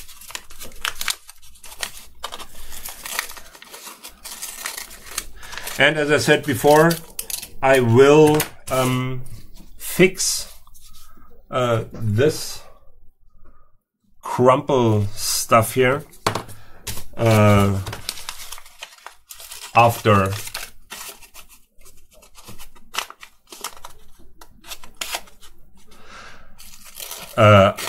the stream. So when I'm not live, for I don't want to do the same thing twice. And yeah, here in the stream, it's the glue on this in the sides here is for stiffness, and once it's dry, it's easy for me to file it, for it's a very very stiff, strong, sturdy kind of thing, and then it's like I would file, or if I would sandpaper wood. So if there is the need for some extensive sanding, it's nice to prepare the cardboard surface with glue in this way here. Okay, here I'm trying to push it in there, and then I just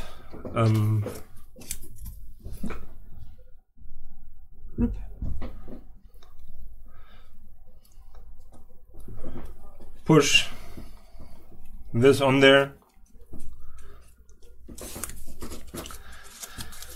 In this way, I'm covering up this inside structure.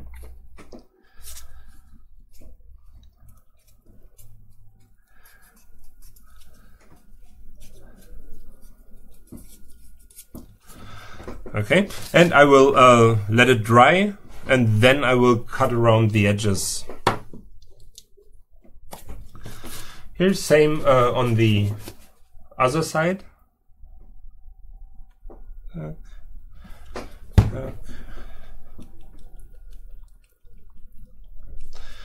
I push it in there.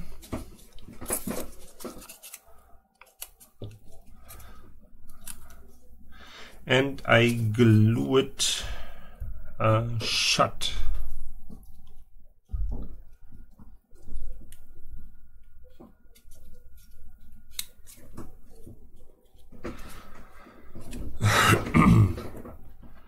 Okay.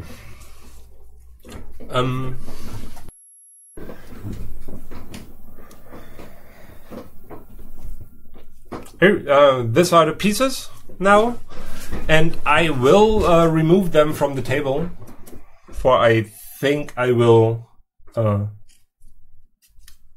if I wouldn't remove them, I will just disturb them, and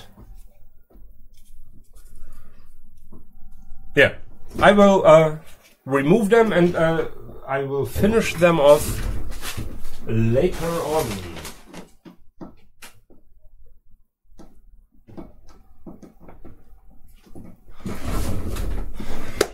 Okay, that was a good bit of work there, and it should really help the appearance of the helmet in the next live stream. For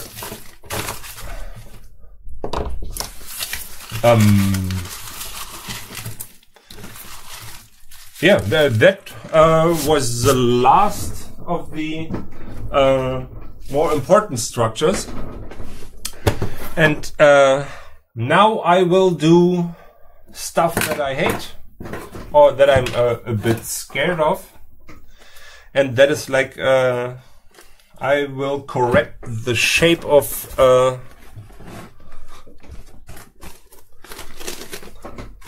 I will correct the top shape of the helmet now. For this whole piece, here, this piece has to go. This is too much. Or you can see that here, this whole thing is too much on this side, and yeah, it should have been like 1 centimeter to the right.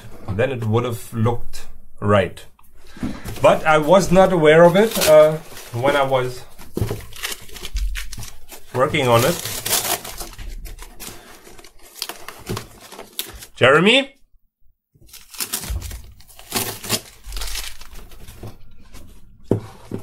So just one moment, please. Was denn? Mach mal hin, schnell.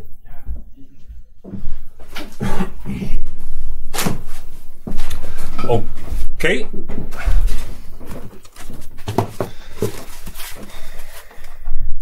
Here, I will mark a line on there, or I will try to sketch the cut line.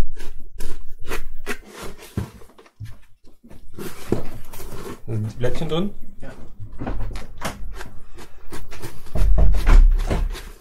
And then I hope that I will be able to rebuild this roundness here.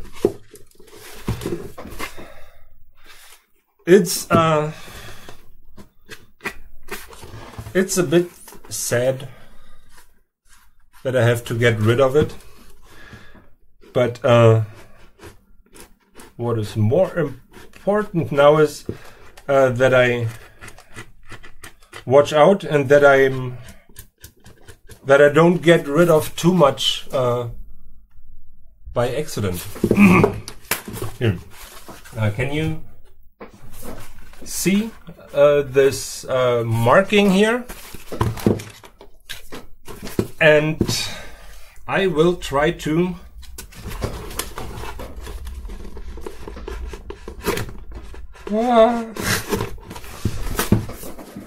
okay, this is actually harder than I thought. I will put a new blade into the cardboard knife.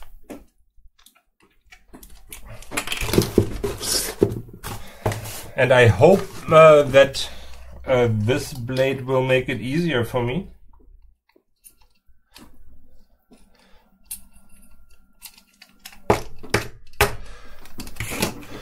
But either way, this blade is kind of short by now.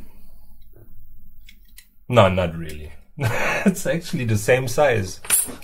I was just hoping. This was like wishful thinking.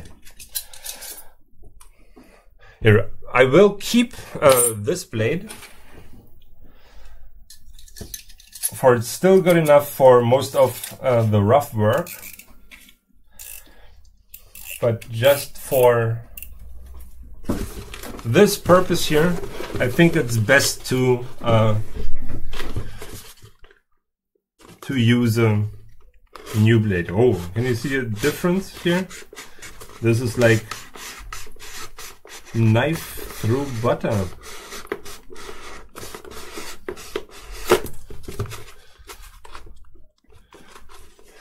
And can you see how many layers there are?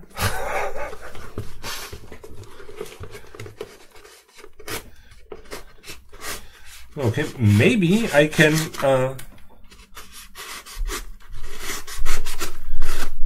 really carve into the surface and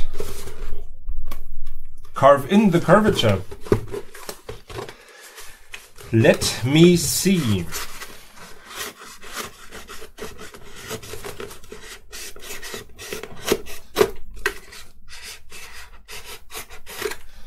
Okay, I think it was not the blade that was dull.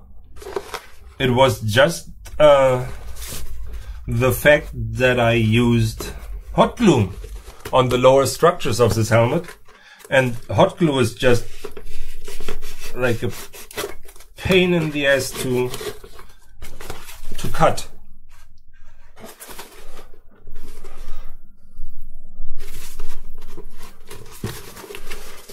Okay, here I need to, yeah, I want to match this curvature to this side, so I have to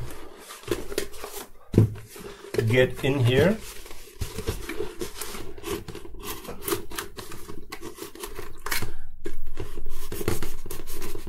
Okay, I can't use that curvature.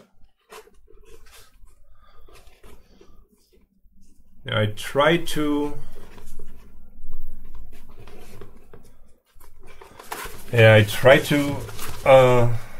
find the right angle.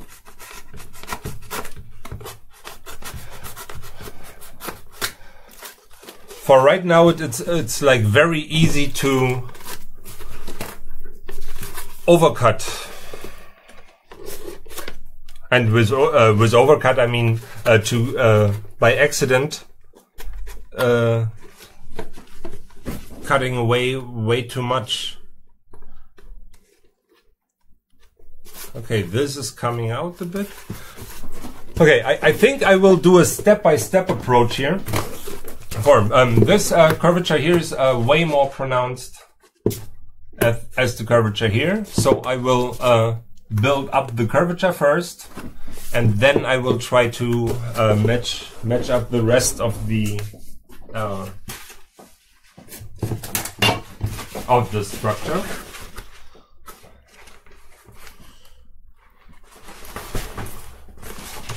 Okay, now I'm trying to look for some good cardboard for this job. I think I will use this, and here I can sketch. Here, this is like the area that I have to build up. Here, like a topological drawing. Here there has to be a lot. Here, this is the highest part, medium. And here's the low part.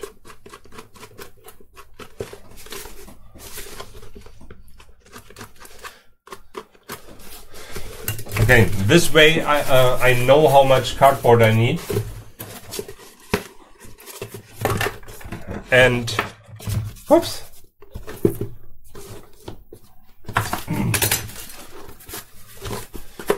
Here, I will just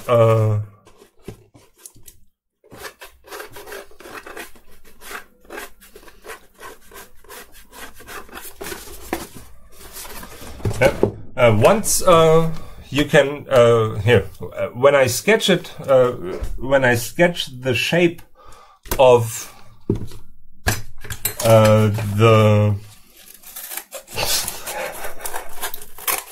once I sketch on the surface, it's much easier for me to end up with a cardboard piece in the in the right dimension.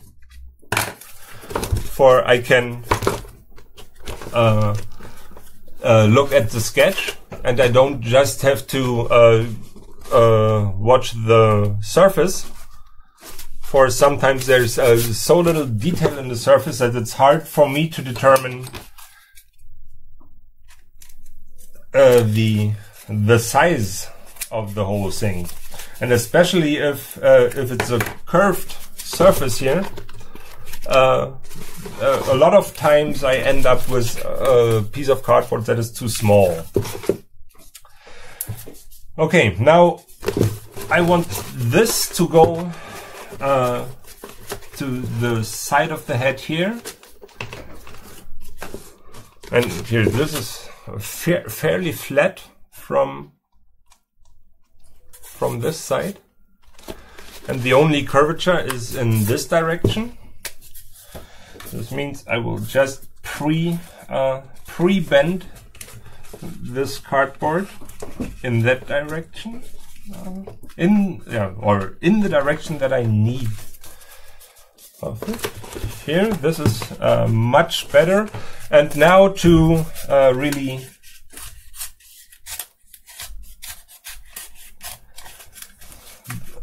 for me to be able to glue it in there, like not really seamless, but kind of seamless, I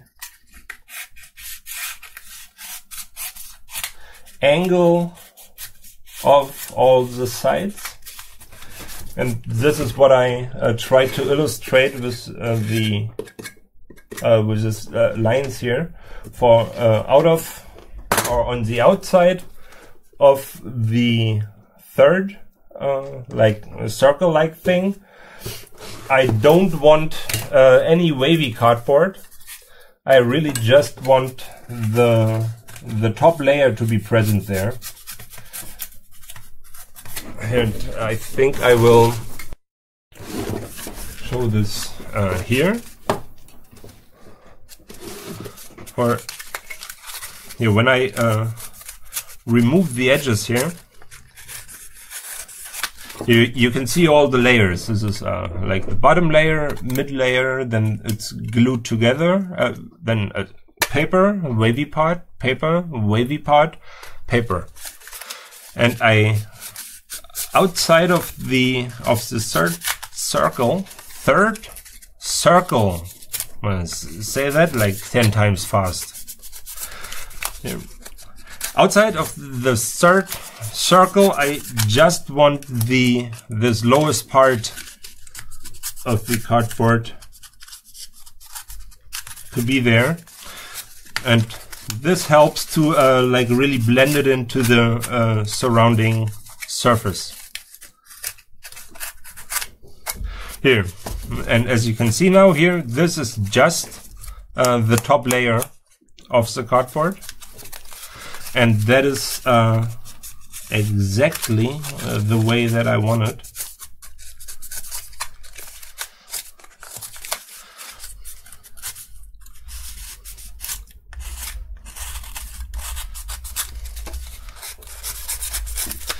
And here, it's the same here. And now I will...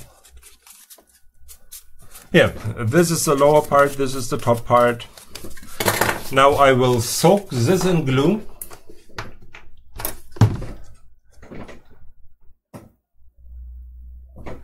Good night, my friend. greet everyone that deserves it. Hey, we will phone. Have a good night.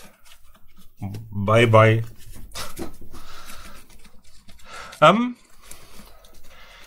Here I will use more glue than I need, but I want to be able to push enough glue to the inside of the cardboard for I will need to sculpt it quite a bit to have the curvatures conform seamlessly. Here, and in the beginning I'm just using the glue on the outer parts of the cut surface, and now after I pushed it all to the inside, I can add the glue to the center here.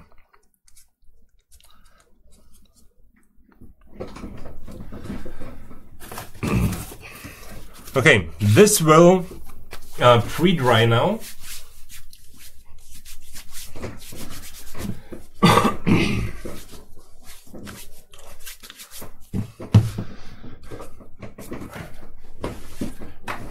There, I put this in here, maybe. Yeah. Here in this little model, this crown shape on the top of his head is like yeah, it's way bigger as it is in the movie version. For here, for this toy thing, it was important to have it be big enough so the helmet could be attached to this thing. And the helmet was not supposed to be removable, so I just like broke it off there. So the lower structure is not actually very relevant to the shape that I'm building here. For the yeah, movie helmet had a smaller interior piece there.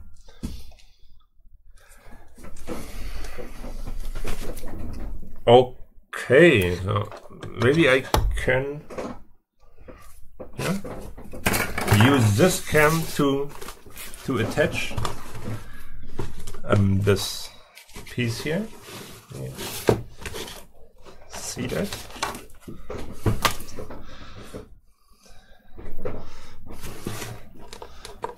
Okay.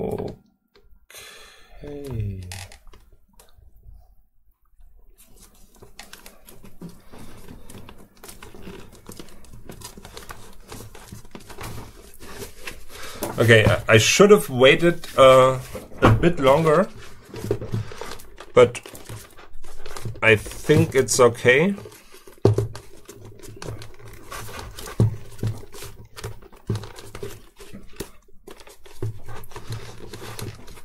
But if I would have waited a bit longer, the attachment process would have been easier. So now it is oops. Now it is more like a patience thing to get this on there. For I used so much glue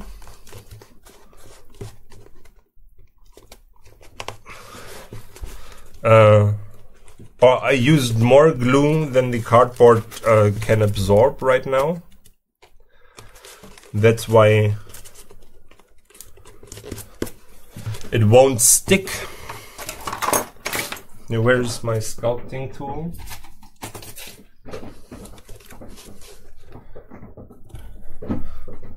Hey, cookie communist. Wait.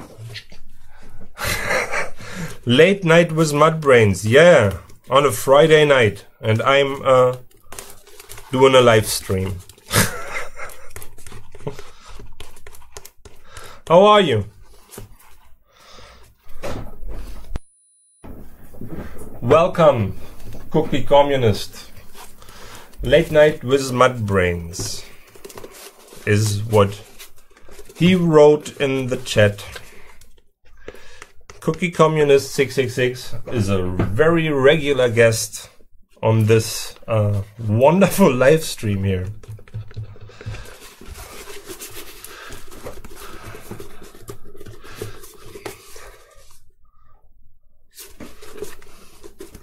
Okay, this patch here really seems to help the curvature.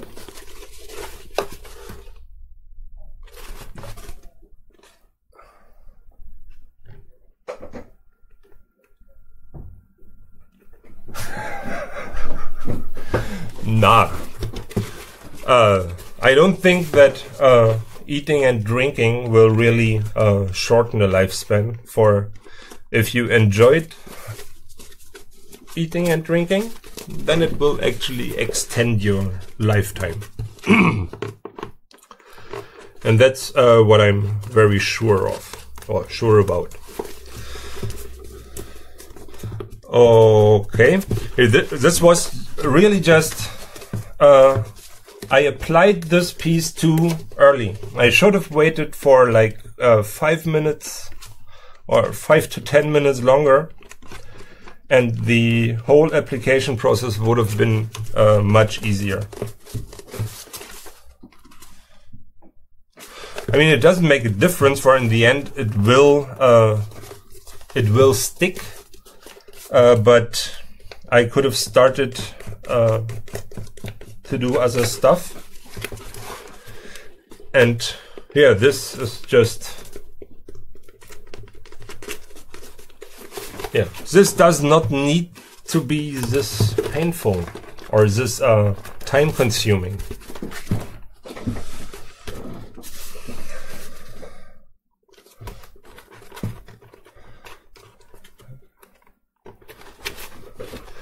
I think I can nearly get away with the new with the updated shape here.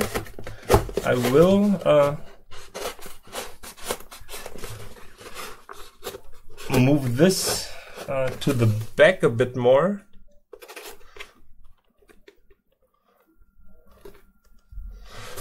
This looks surprisingly good.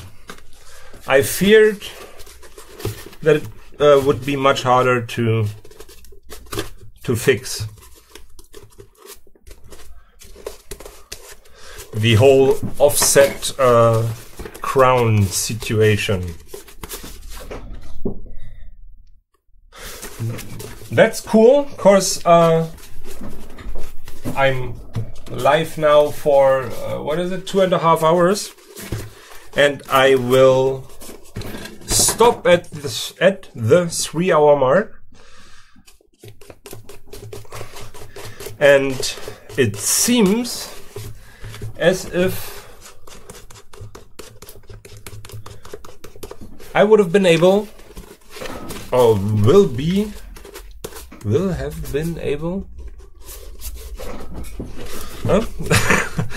It seems that the head shape will be fixed in this live stream, and this paired with what I built before.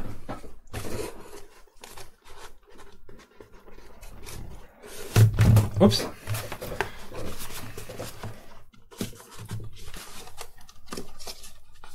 Let me see that.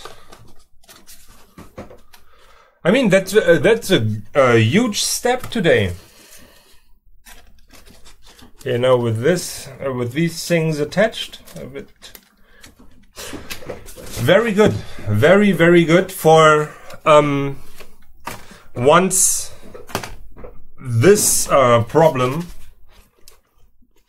is removed, I can really start to work on the surface. and start to detail in these edges and the inside of the eyes and so on and so forth. It just means that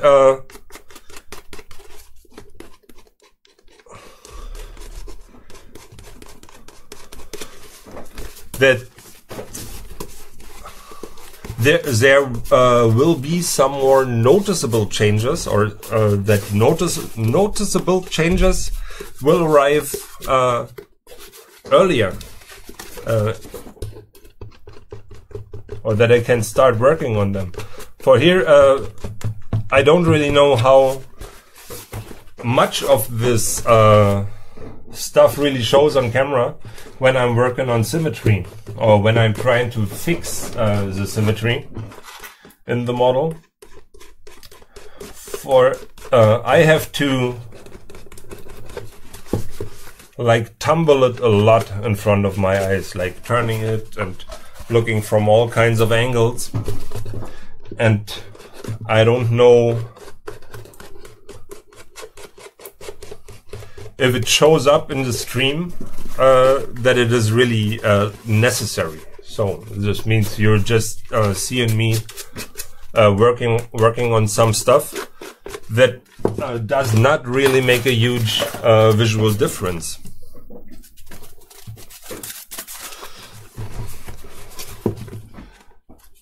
Okay, now I need to rebuild this curvature here.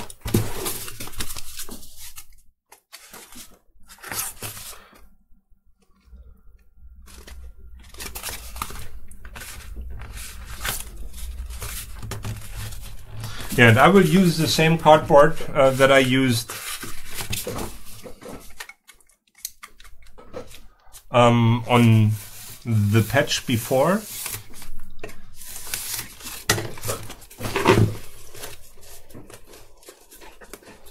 But I just want to use it on the lower part here, just to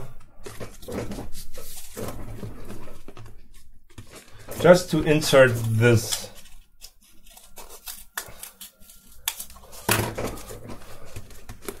the roundness on the bottom of this crown shape.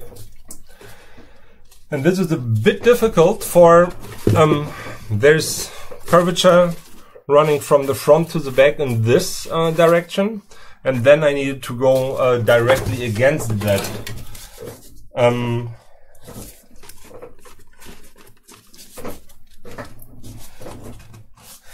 But I think once I work on the edges of the cardboard, this, yep. Yeah, once I angle off the edges of the cardboard, as I did before, that it could be a really good fit. And I'm not really worried that there's a whole lot of different like shades of cardboard on here, for I will unify the surface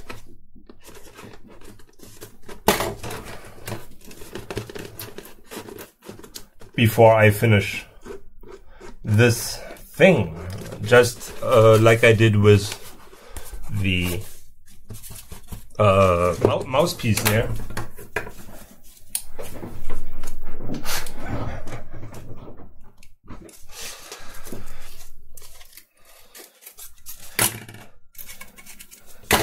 I will like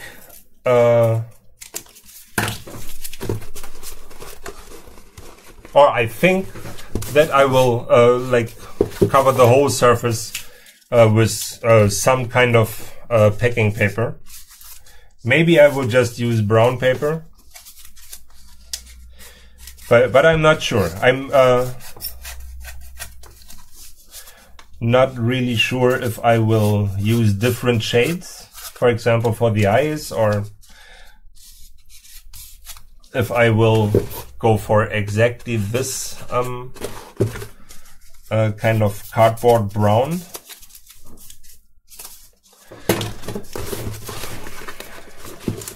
Okay.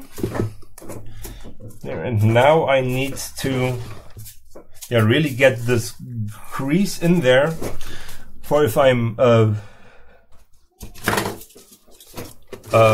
gluing. If I would glue the cardboard on like this, then all the work before would have been like for nothing.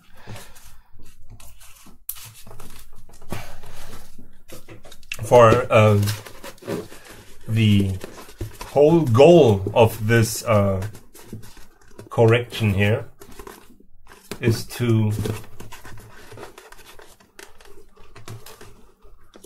have this side conform to this side, and when I'm looking at this now, I don't think that I got rid of enough cardboard here. I will try to pre-sculpt this in a way that it really blends in.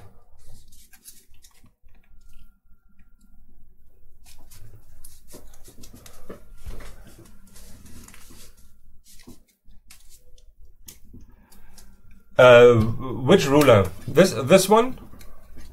And yeah, it is the ruler that I used on the Maker Faire, but it has to be this one.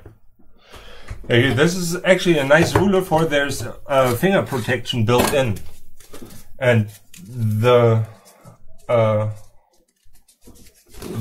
clumsy person that I am, I need finger protection.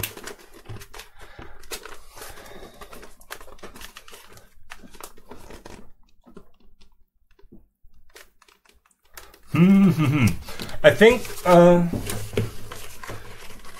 I will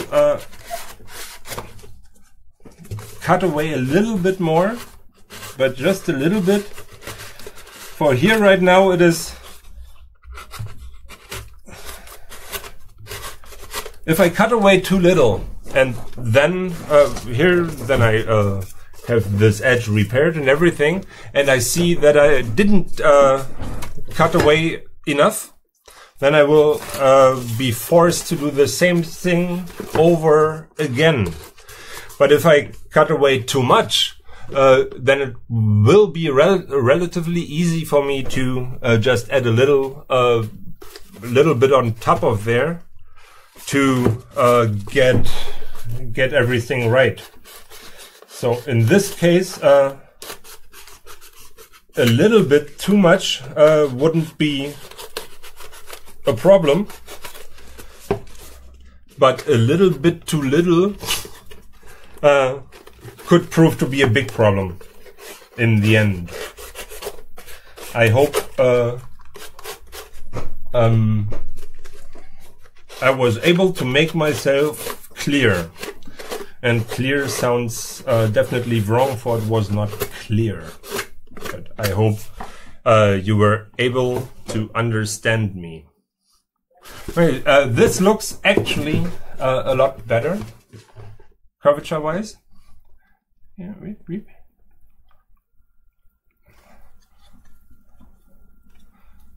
Okay. Now, this side here looks a bit as if it would be higher than the other side. I'm using the monitor right now to measure, or to have some distance to the model. So I'm looking at the monitor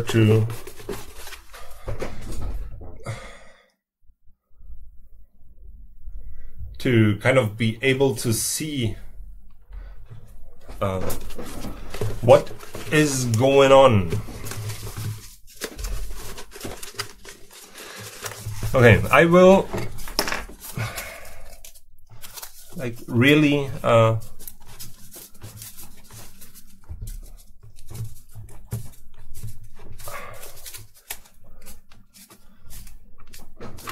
make this edge over pronounced, or this crease here.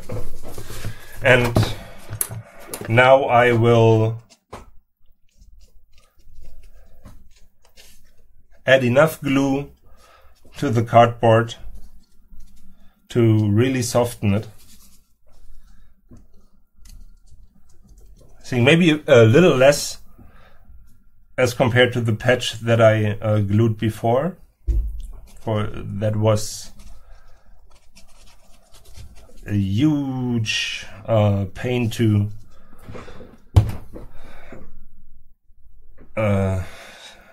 make it stick. Yeah.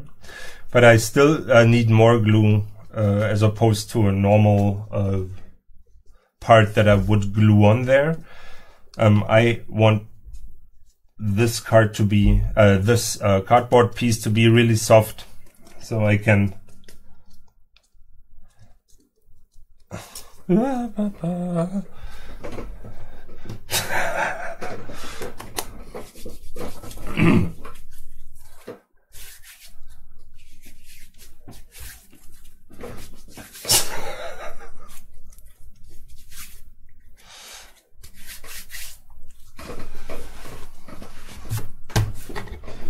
yeah, a little bit too little. I'm just reading a bit in the chat.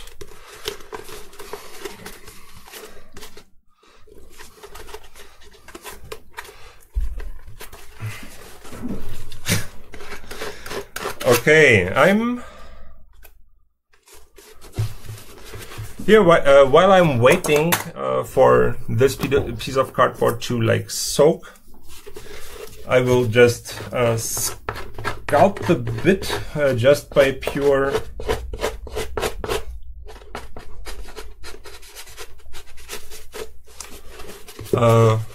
violence. Well, here I'm working on it now, and maybe I can show you the picture, you guys. And here it is. Can you see that? Yeah. And so first thing is, this does not look very symmetric, so I don't really worry about that anymore. But I need some dome-like structure on the top of the head, and I try to prepare the underlying structure for it. And maybe I can just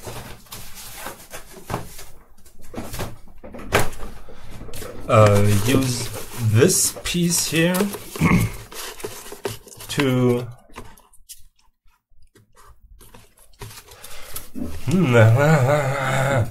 okay, it's kind of okay that this edge is this pronounced.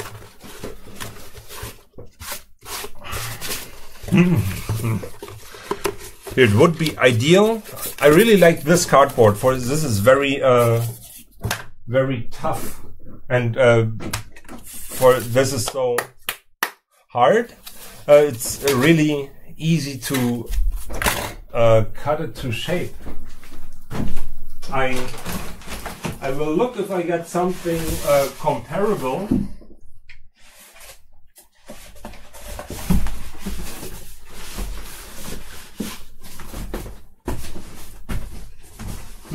This does not look too good, for I want to have a two-layered cardboard.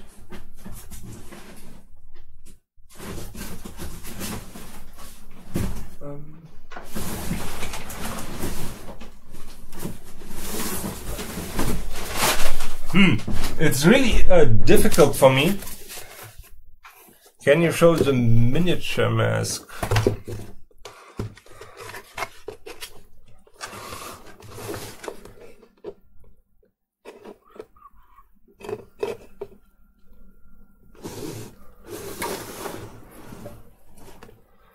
there is the miniature.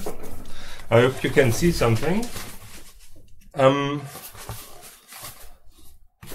Yeah, sometimes it's really hard to get the right cardboard. I'm looking at another place.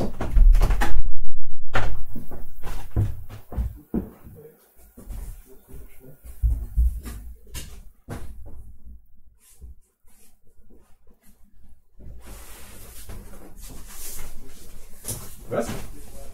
Yeah.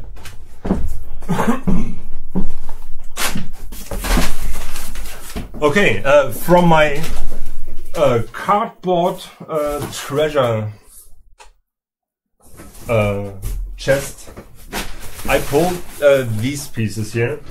I wanted to use them for some bigger piece, or for something like with a lot of geometric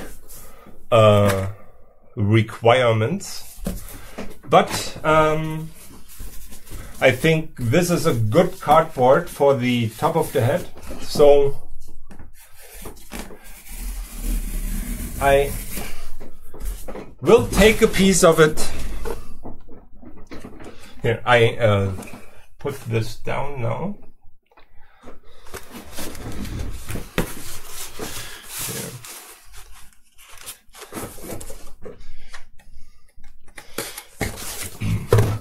Yeah, I hope this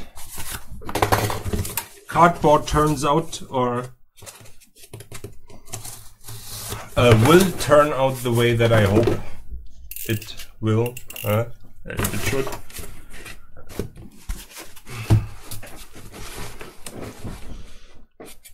Okay, I'm just trying to get the rough shape.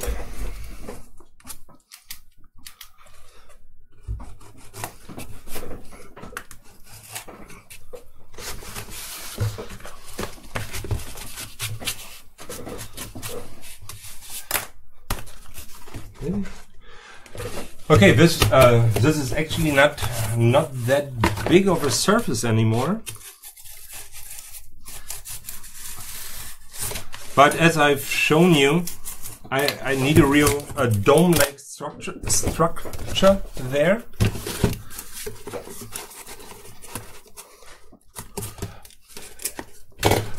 And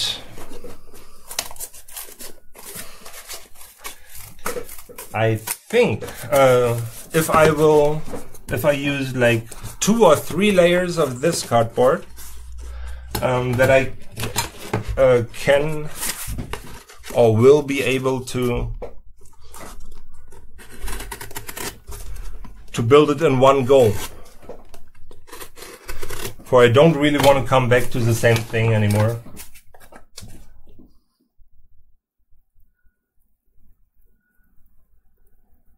Can you put the miniature helm on your drawing paper?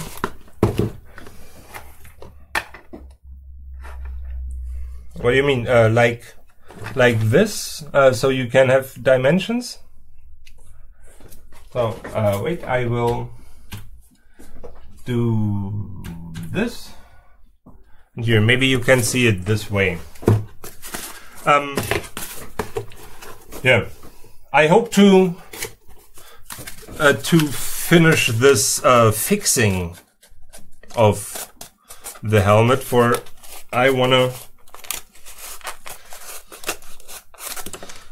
start with the stuff that is more interesting. And the interesting parts are still ahead. A lot of them.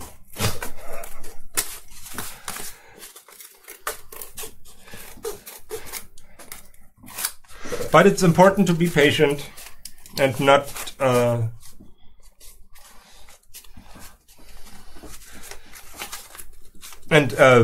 especially be patient enough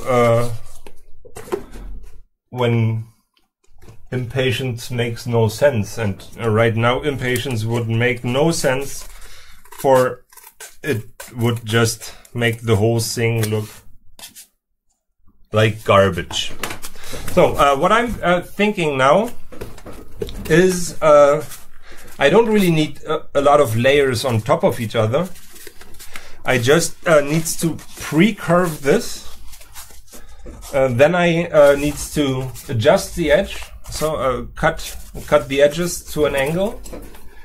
And if I just use a little bit of cardboard underneath this layer, then maybe I can have this build the whole curvature. And because there's like a lot of detail, here's this very senseless tech kind of detail. Can you wait? Here, all this stuff here, I should be able to. No, I mean the okay. This. Yeah, I don't know if you can see it. I think this one shows up better if I'm going to like to here.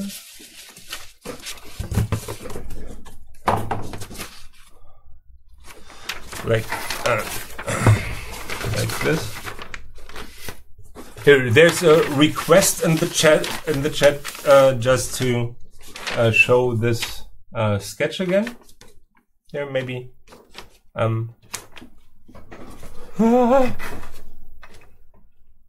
Okay, like this.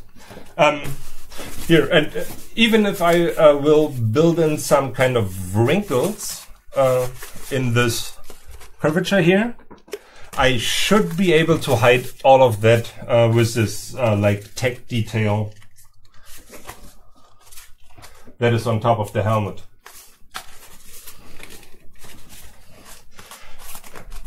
Here, as you can see, there's the curvature starts to appear.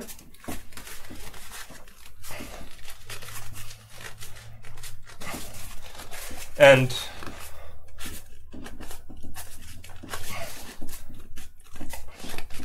here, if I'm like really, if I put something beneath it, I think this can do the trick. Now I'm sorry, I have to put that away. Maybe if I put it here. Now I just need another like egg-shaped smaller piece to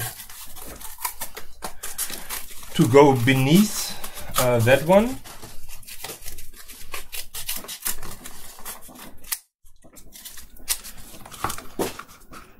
Here, like like this, and then one piece that is a little bit bigger.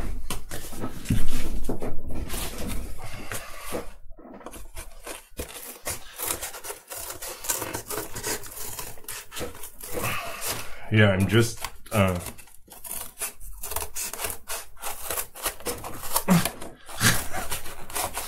here, and I don't even need to angle off the edges of this from these small pieces here, for nobody will be able to see them. And if I just quickly want to get rid of some edges, you just yeah, just really squash them down, and yeah, that is good enough for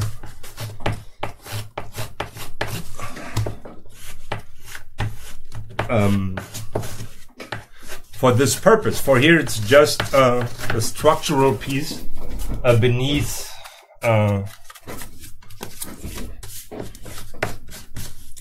the actually visible parts.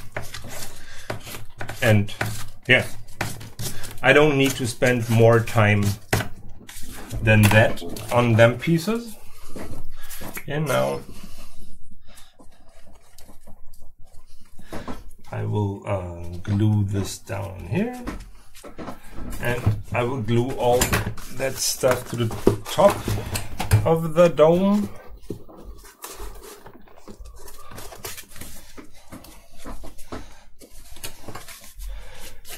And then I will just violently press the other cardboard on top of it.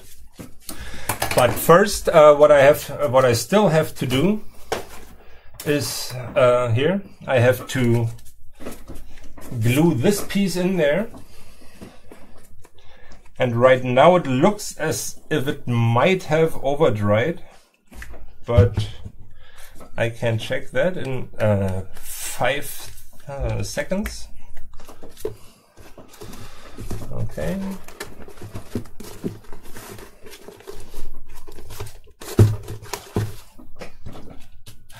Yeah. Here, the pieces that appear like completely beige or brown or whatever, they're a bit too dry, but the glue can be like reactivated when I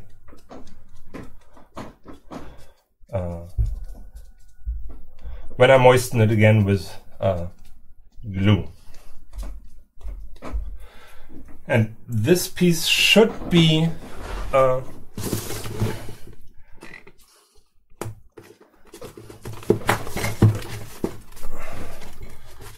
okay.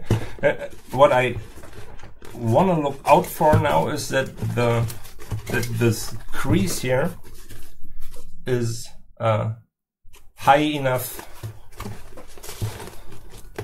that I don't take away from the curvature which I built here.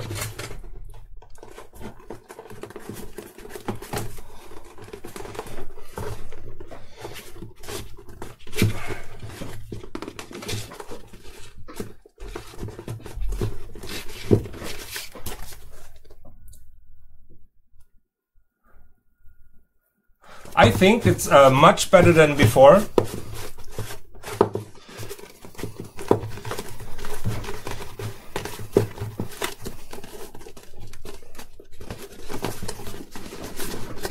Here I will just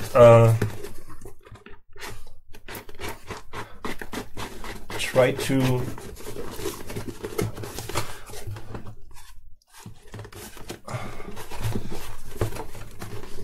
match the angles of the other side, but this side is very, very steep. Maybe I will just correct the other side to this side here. So I think this looks a bit more organic.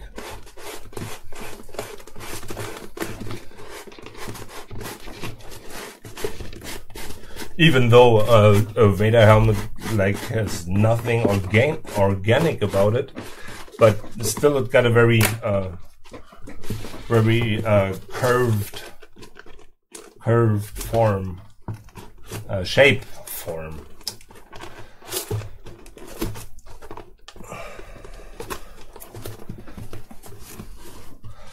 Okay. Here, I will add some more glue to this edge here, for that was like too dry too. Here, I will just like really push it under the edge here.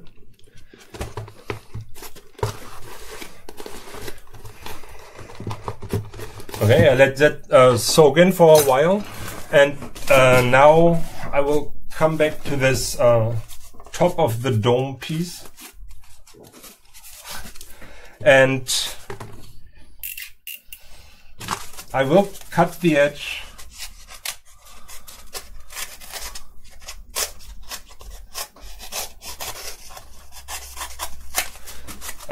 so that it will be easier to have this form flow into the surrounding forms.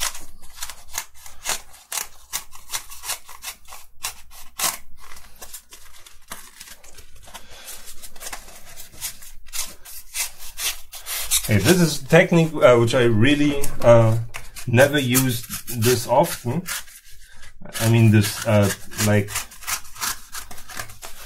pre-angling the edges of the cardboard.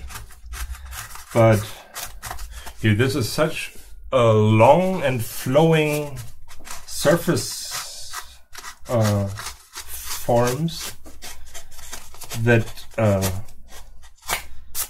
yeah, I don't know, or I don't have any experience with a different technique besides paper mache, which I really don't want to use to get to it. And I don't want to start to use filler and then sand everything and then filler again and then sand again. For I like that the paper and the cardboard is still visible when I build this. I don't want it to look like perfect. I want it to look good, but not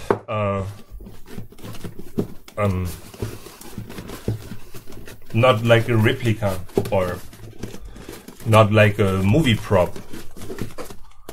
For if I would aim for movie prop quality, then I would use different materials.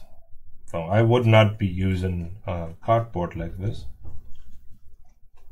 For I think cardboard on its own is like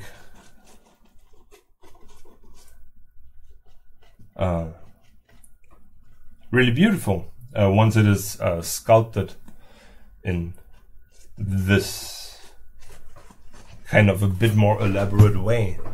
For a lot of people, when they first see a more detailed cardboard sculpture, or when they hear about it, like okay, there's some stuff that was built from cardboard, they like have an image in their head that does not correspond with anything. Ouch! With anything that this is. So when they see these kinds of sculptures, or that's what I noticed on Maker Faire, they're like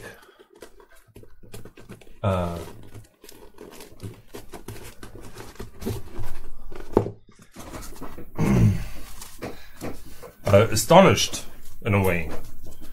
Some visitors did not want to believe that everything was cardboard, and then once they touched it and like held it this close, they started to believe.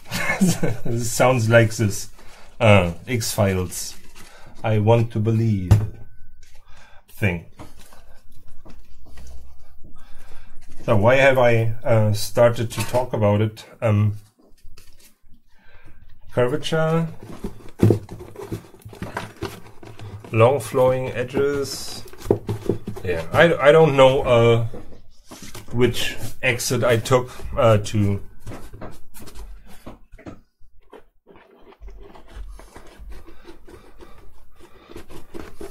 I think I need to like flatten these edges a bit more, and the best way is to fill them up with glue.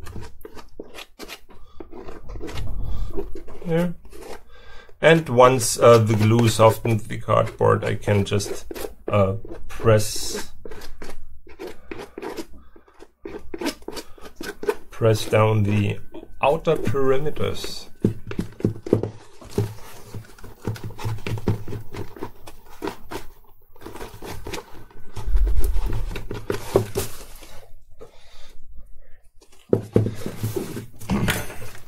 Okay, and while I'm waiting for that to soak in, I can continue to work on the curvature of these this piece of cardboard, for it was like really resistant to curvature. And here now I can like actually feel that that it's a bit softer, and I hope it will stay down once I push that on there.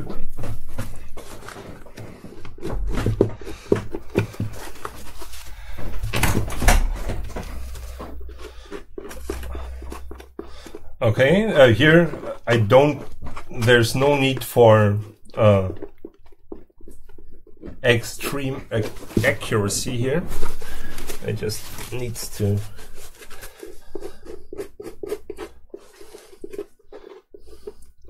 but there's such a big difference in the way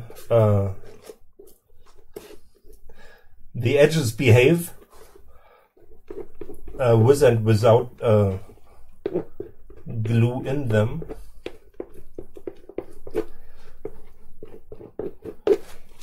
Yeah. Okay, here that's the beginning of the curvature of the dome. And now, please, please, please, stick. This feels much, much better right now.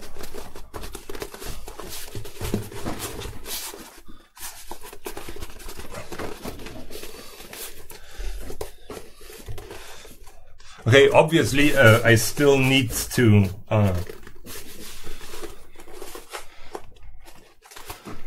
press it down, but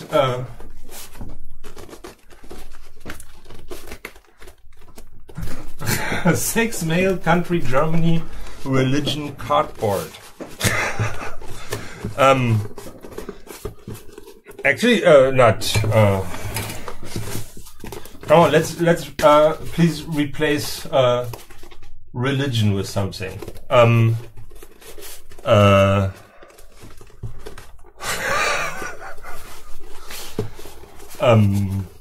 Sense of life? Nah, that's too much too.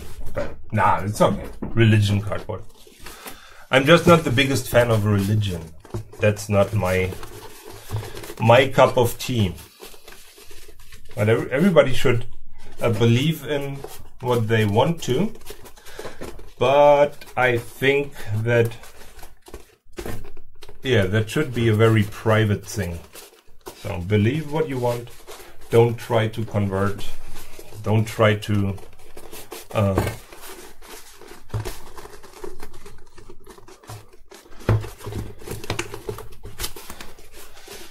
yeah, no, just have it as a private thing. Passion. Passion is very good. Passion cardboard. Or obsession. Obsession cardboard. For this is sometimes, I don't know.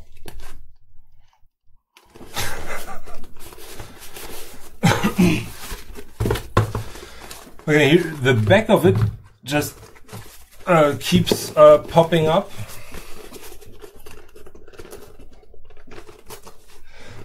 But overall, I think this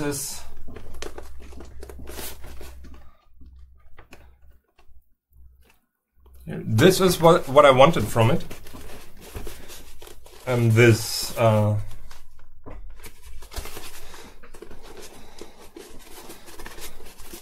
the slight curvature on the top there,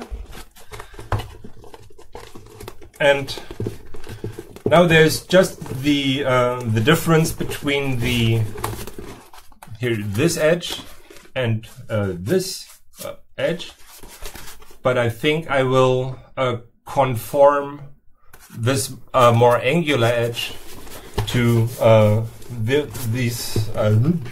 to this one, which is more rounded. Or I think that I don't know. I will decide on that tomorrow or later tonight. I don't know if I... Yeah. And I think now I will just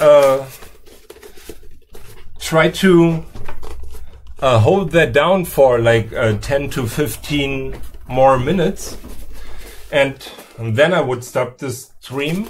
But to spare you the view of me trying to wrestle this bit of cardboard into its place, I will actually end the stream. One more thing, just for people that are watching right now.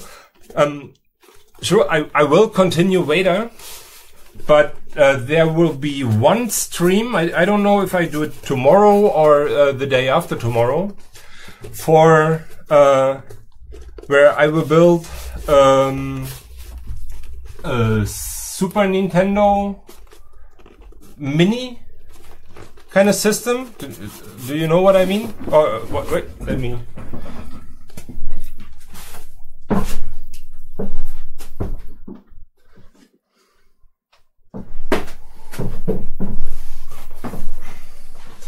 Therefore, this thing came out last year from Nintendo, and now the updated version will be released. And it's kind of difficult to get, and nobody was able to pre-order it. For here in Germany, it's not that difficult actually. So I have a pre-order, and I had that on pre-order. But what I want to do is build the case for the hull of the Super Nintendo. So a little Super Nintendo, completely from cardboard, and it should be big enough to put in a Raspberry Pi. And yeah, I would like to do that as a one-off stream.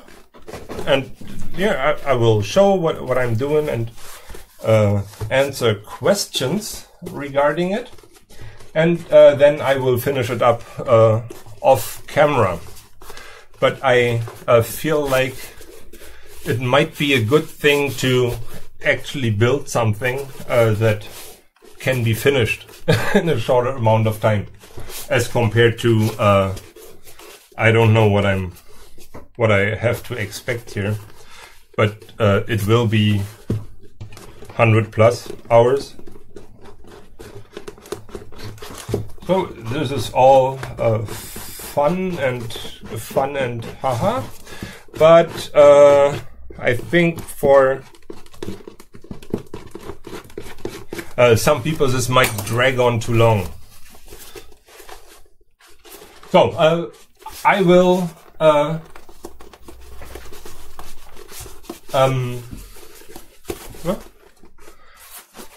I will schedule the stream.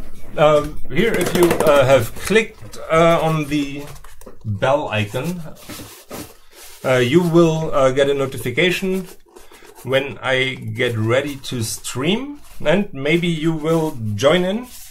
I would be delighted to see any of you. Yeah. Here, this is the result of today. This and the side details, or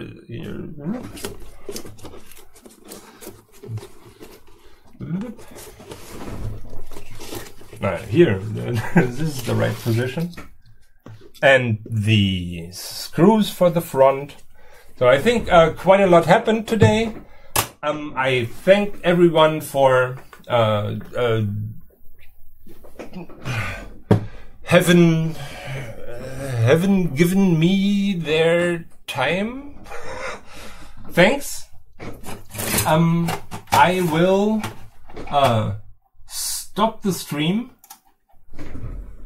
and I wish each and everyone a very nice weekend, and maybe I will see some of you in the coming hours, coming days, coming weeks. Bye bye, have a nice weekend, and I am out. Bye.